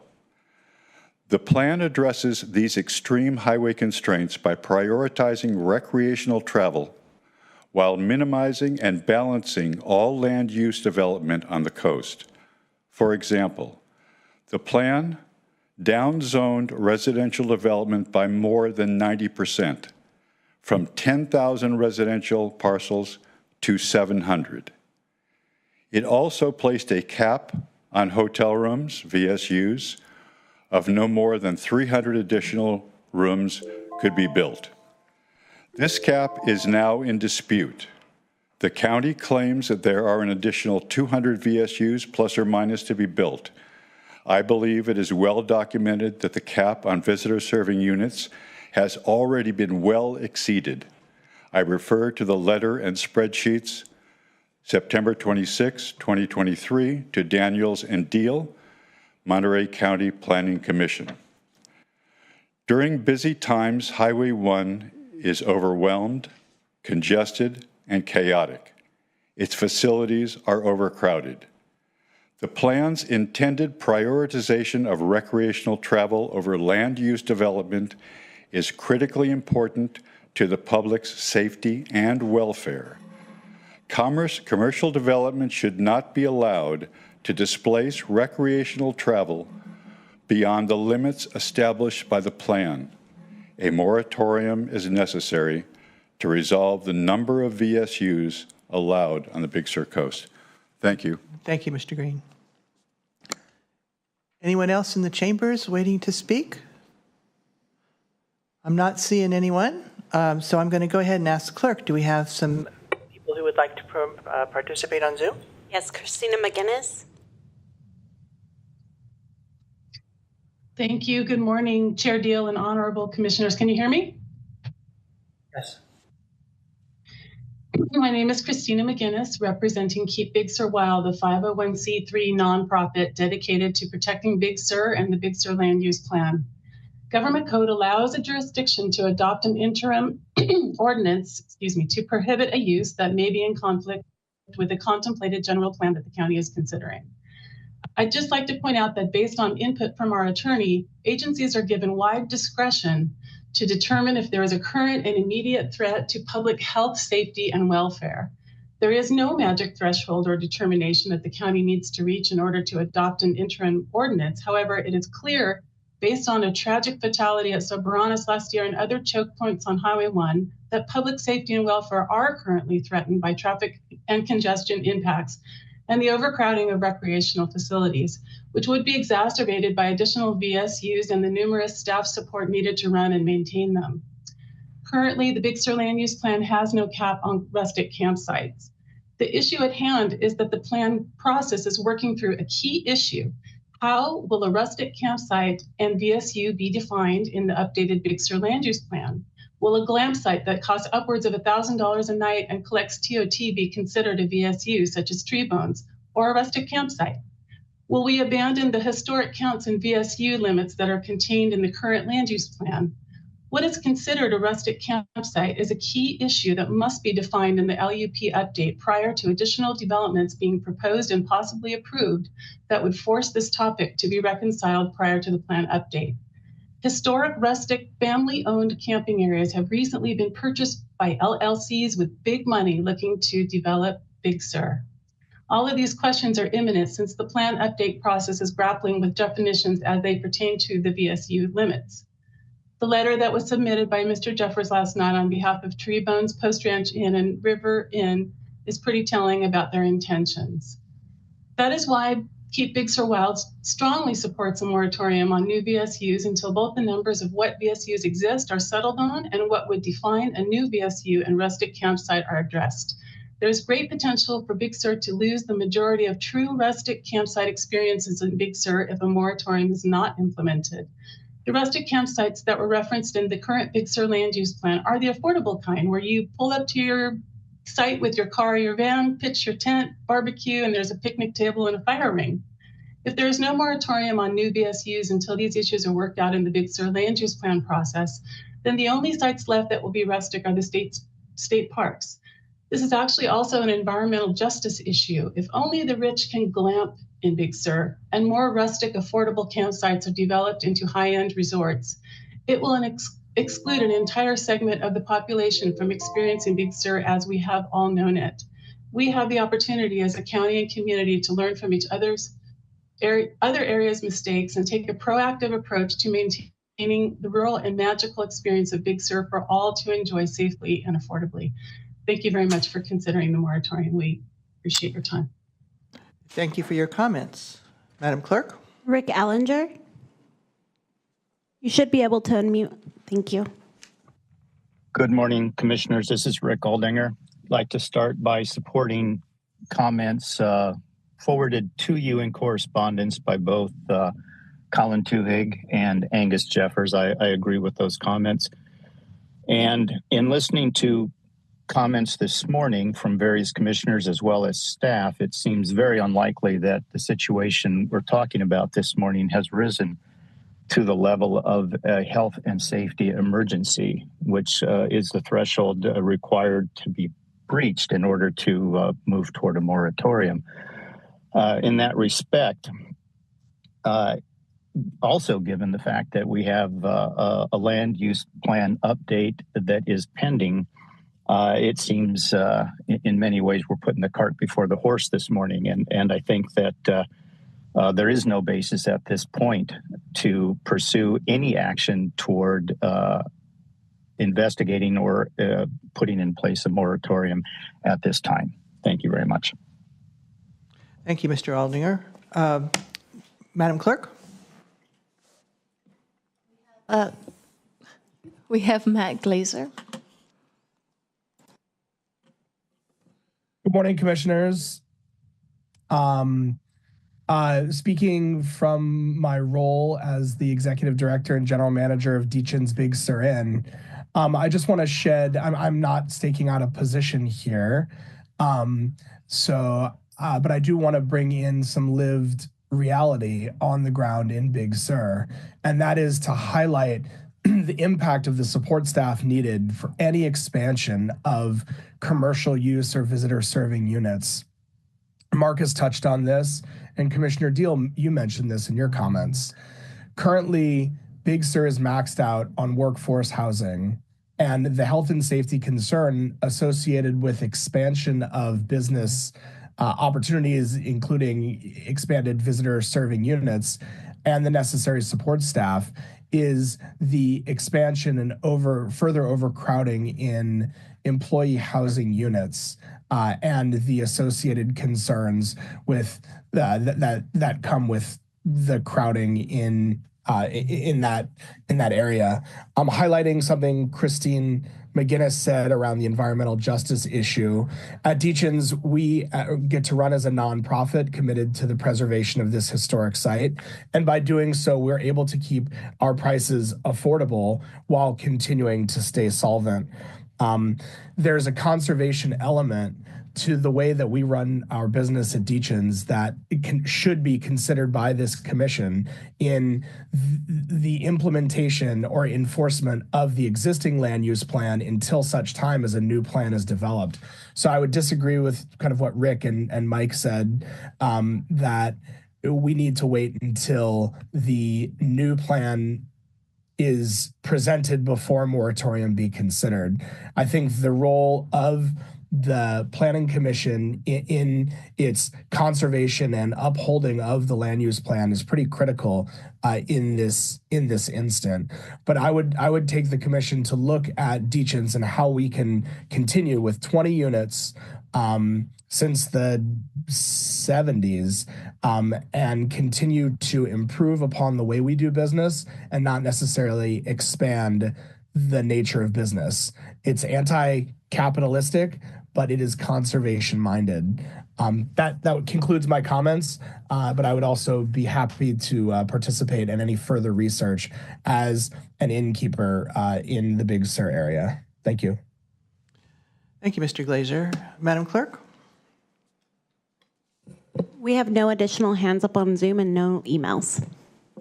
Very well, thank you. That being the case, I'm going to close public comment and bring it back in case the staff wishes to say something.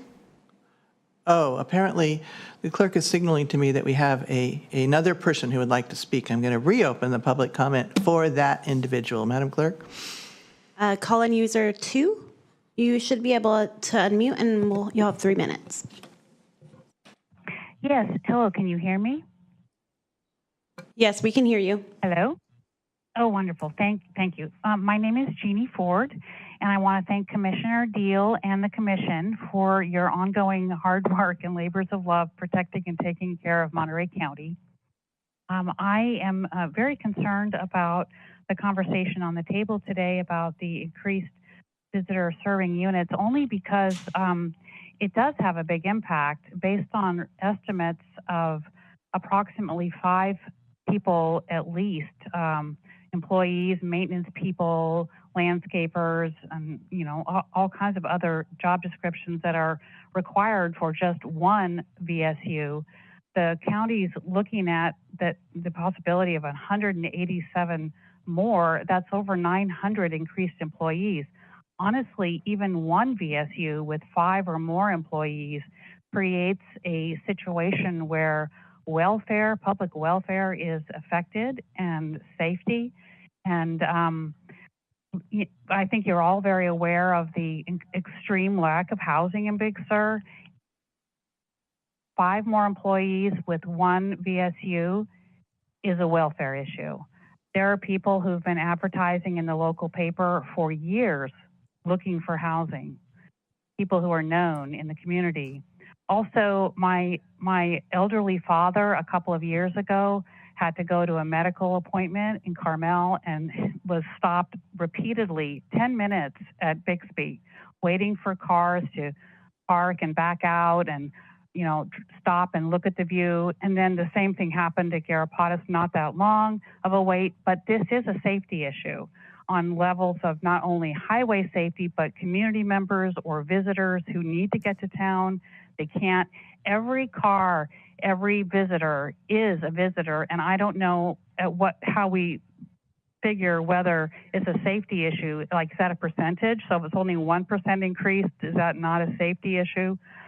In my mind, we need to really go back to the Big Sur land use plan, which so beautifully protects the coast and the people and the state and the visitors and the county and the tourism boards and bureaus and everything, and really embrace that and look at the number that they came to after much research.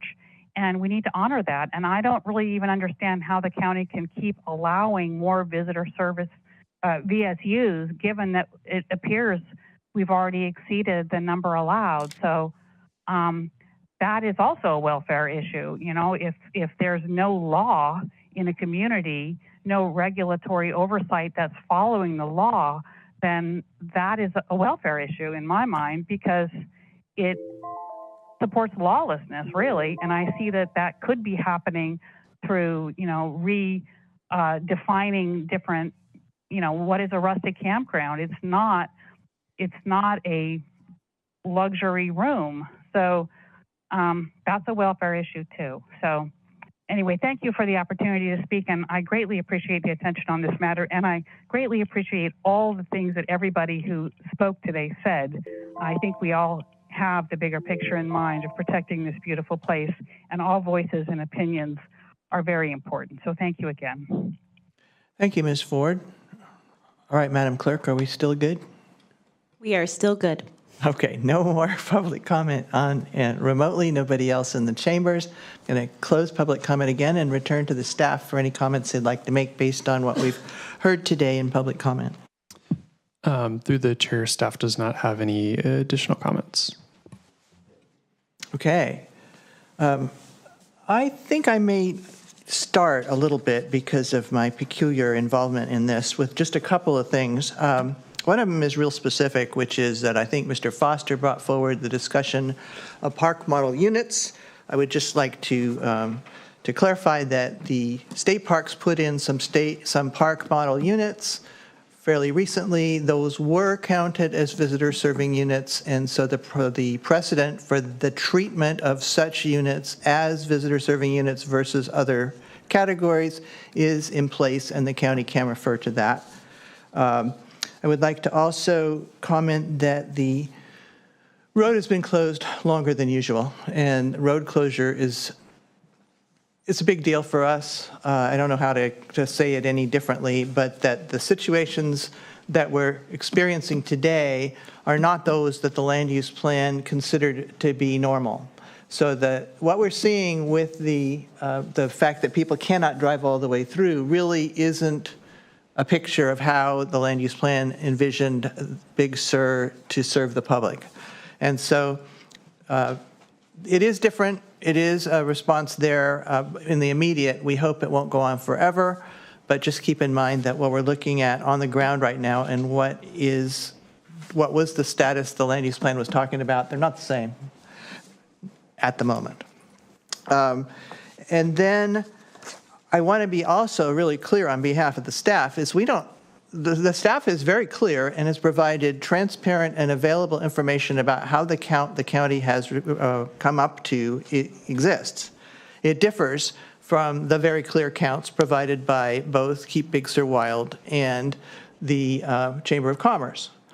But we've shown the work, and the difference fundamentally comes down to the two things that I discussed. And one of them is the 1986 start, and one of them is how various units have been permitted in the past. And in other words, are they a visitor serving unit or are they an unlimited rustic campsite? And so that has been pretty fluid in the past.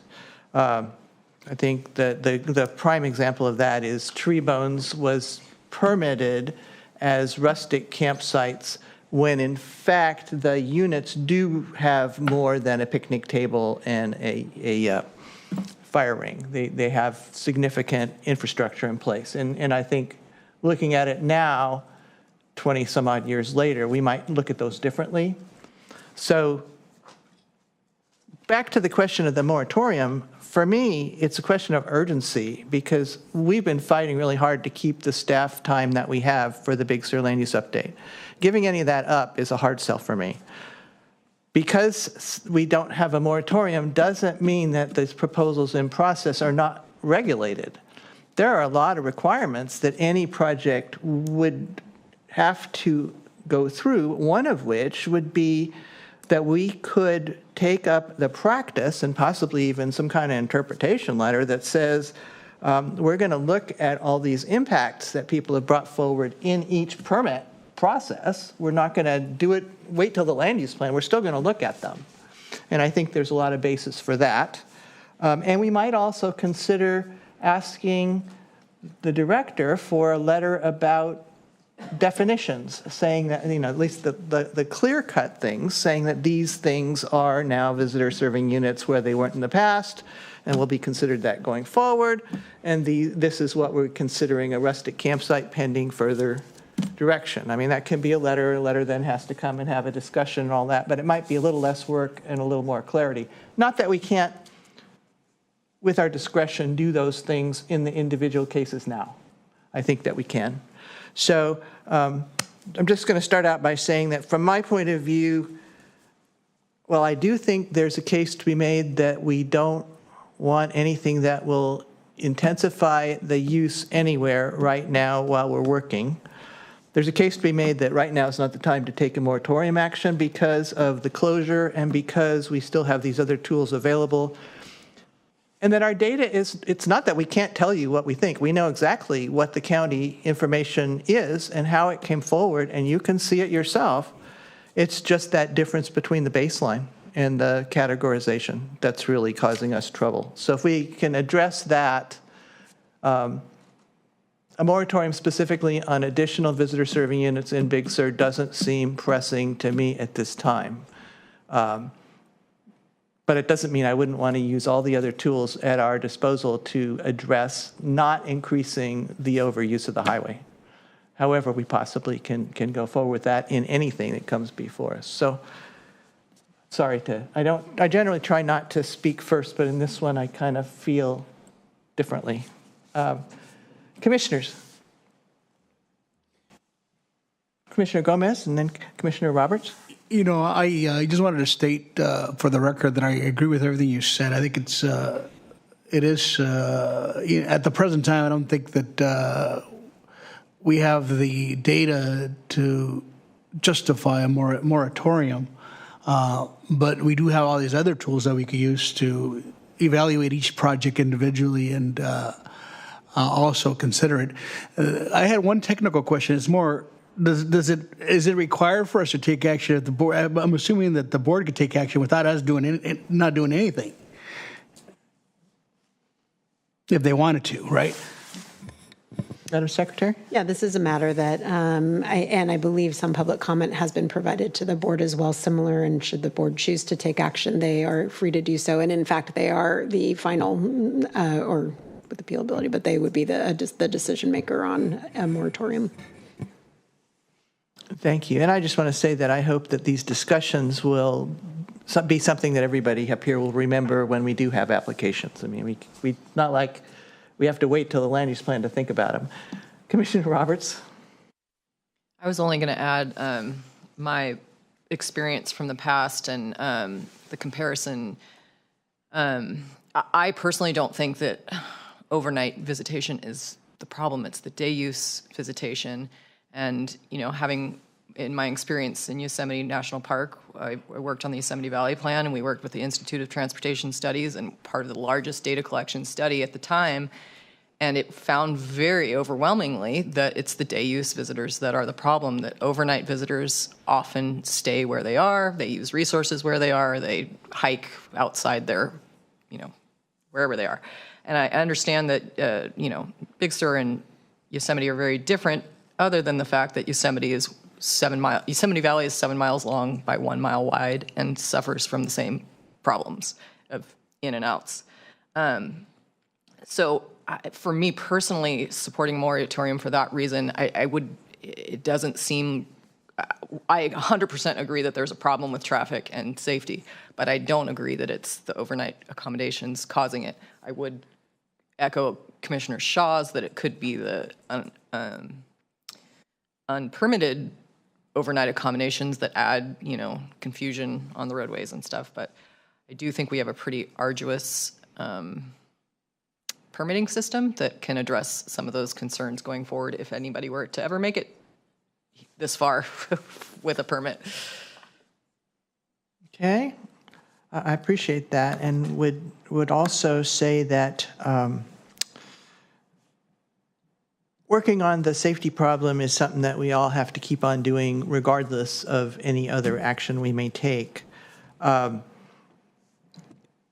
It's not a question of whether a visitor serving, entirely a question of whether a visitor serving unit in and of itself would create additional impacts.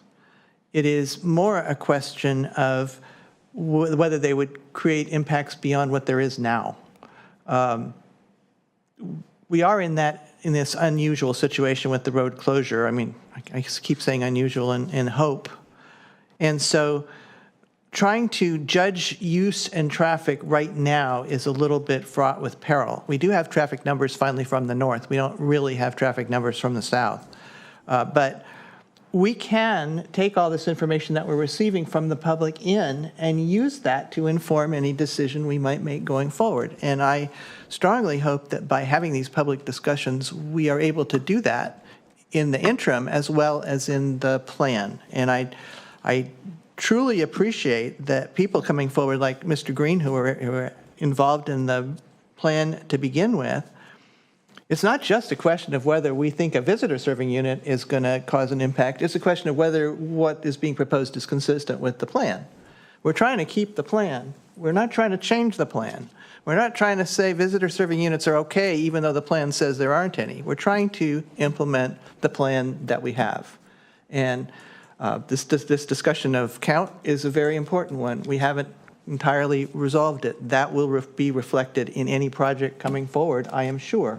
So I'm not going to ask, from my perspective, for the staff to pursue a moratorium at this time myself, and I would be open to others thinking that that's wrong. But as I said, I think everybody has clearly expressed my concern, which is I don't think we can make the required findings. I don't think that we have the connection to do that at this time. And given that, I don't think it's a good use of resources to go down that road. Board may think differently, don't know. Not my day to watch them. So, anything further somebody wants to add? Staff, do you need further direction? No, not further direction. I did just want to acknowledge for the comments in terms of we do continue when there is new documented evidence. Staff is open and reviews that documented evidence and will make appropriate adjustments to the total count. And of course, as anything new were to come forward. So I just want to acknowledge that. Yeah, and then all the comments for this item are going to continue to be in the file for the land use plan update, even though they weren't submitted on that, to help inform that process. But if you got data, keep bringing it in. It's really helpful. Okay? That's that. We're going to close that item and then move along to a department report. Madam Secretary, do we have a department report? Yes, I have a couple of items that I wanted to flag. One, I know at our last meeting, I had informed the commission that Ms. Kanga, our principal planner, had accepted a new position. Yesterday was her official last day. Starting today, the department has appointed in a temporary working out of class, Ms. Fiona Jensen in that principal planner position. So we will continue to work with Ms. Jensen and the team while we go through the transition. Also, we have discussed it in general, but I did want to flag for the commission that the department is also looking at some organizational changes to be able to also better support, in particular, the needs of the current planning development review process. To that end, we have shifted one associate planner that was vacant on the long range. We've shifted that position to current planning. It's still vacant. And we are going to the Board of Supervisors requesting to reallocate a management analyst that was on the long range team to a second principal planner over current planning. And so all of those are in the works right now. Additionally, we have our open recruitment for principal planner, which I just put out here for the public. It closes this week or in the coming days. And so we are hoping that we'll be in a position to be able to fill currently our two vacant positions, and hopefully, if the board supports, an additional third principal planner to help support that current planning flow. I also wanted to flag a couple of items coming up at the Board of Supervisors for the Commission, should you have interest in tracking. February 4th, we're bringing forward the accessory dwelling unit regulations that you had heard and have now been referred and are coming forward to the board. Also on February 4th, there is a referral from the board requesting a preliminary response for considering the economic impacts of housing, of policies as they're being adopted on housing. And so that's a discussion that staff is going to be preliminarily providing a response to, how we may be able to consider housing when considering new policy changes. Additionally, on February 11th, our director is going to bring forward, that's the same day that the request to reclassify some positions, including also reclassifying a civil engineer to a building plans examiner to also help address some backlogs that we have through a plans examination. But on that day, there will be a broader update with regards to housing and community development, our processes and timing, which will discuss some of these kind of organizational status and matters. So if that's of interest, I wanted to flag that as well for the commission so you can pay attention to those conversations at the board. With that, just a reminder that we have this afternoon a separate joint meeting with Planning Commission and LUAC members that we'll look forward to. Thank you. And that meeting is here in the chambers, I believe. Is that correct? Very well. Okay. Commissioner Monsalve. Thank you. I have a question regarding the attendance of the LUAC members. Will they be able to attend via Zoom? Or are they required to be here in person? So LUAC members, it's a joint meeting, so they're still subject to Brown Act requirements. So anyone joining by Zoom would have to meet the Brown Act provisions and do posting, et cetera. Otherwise, they would need to be here in person. They can always participate as a member of the call. I mean, just like participate on Zoom. Correct. Member of the public. So I don't have any problem with that. Okay. Any other questions, comments on the department report? I don't see any members of the public either here or remotely looking like they want to comment. So since I don't see anybody, I'm going to go ahead and adjourn this meeting for today at 12:08 and hope to see you all again for the next meeting at 1:30.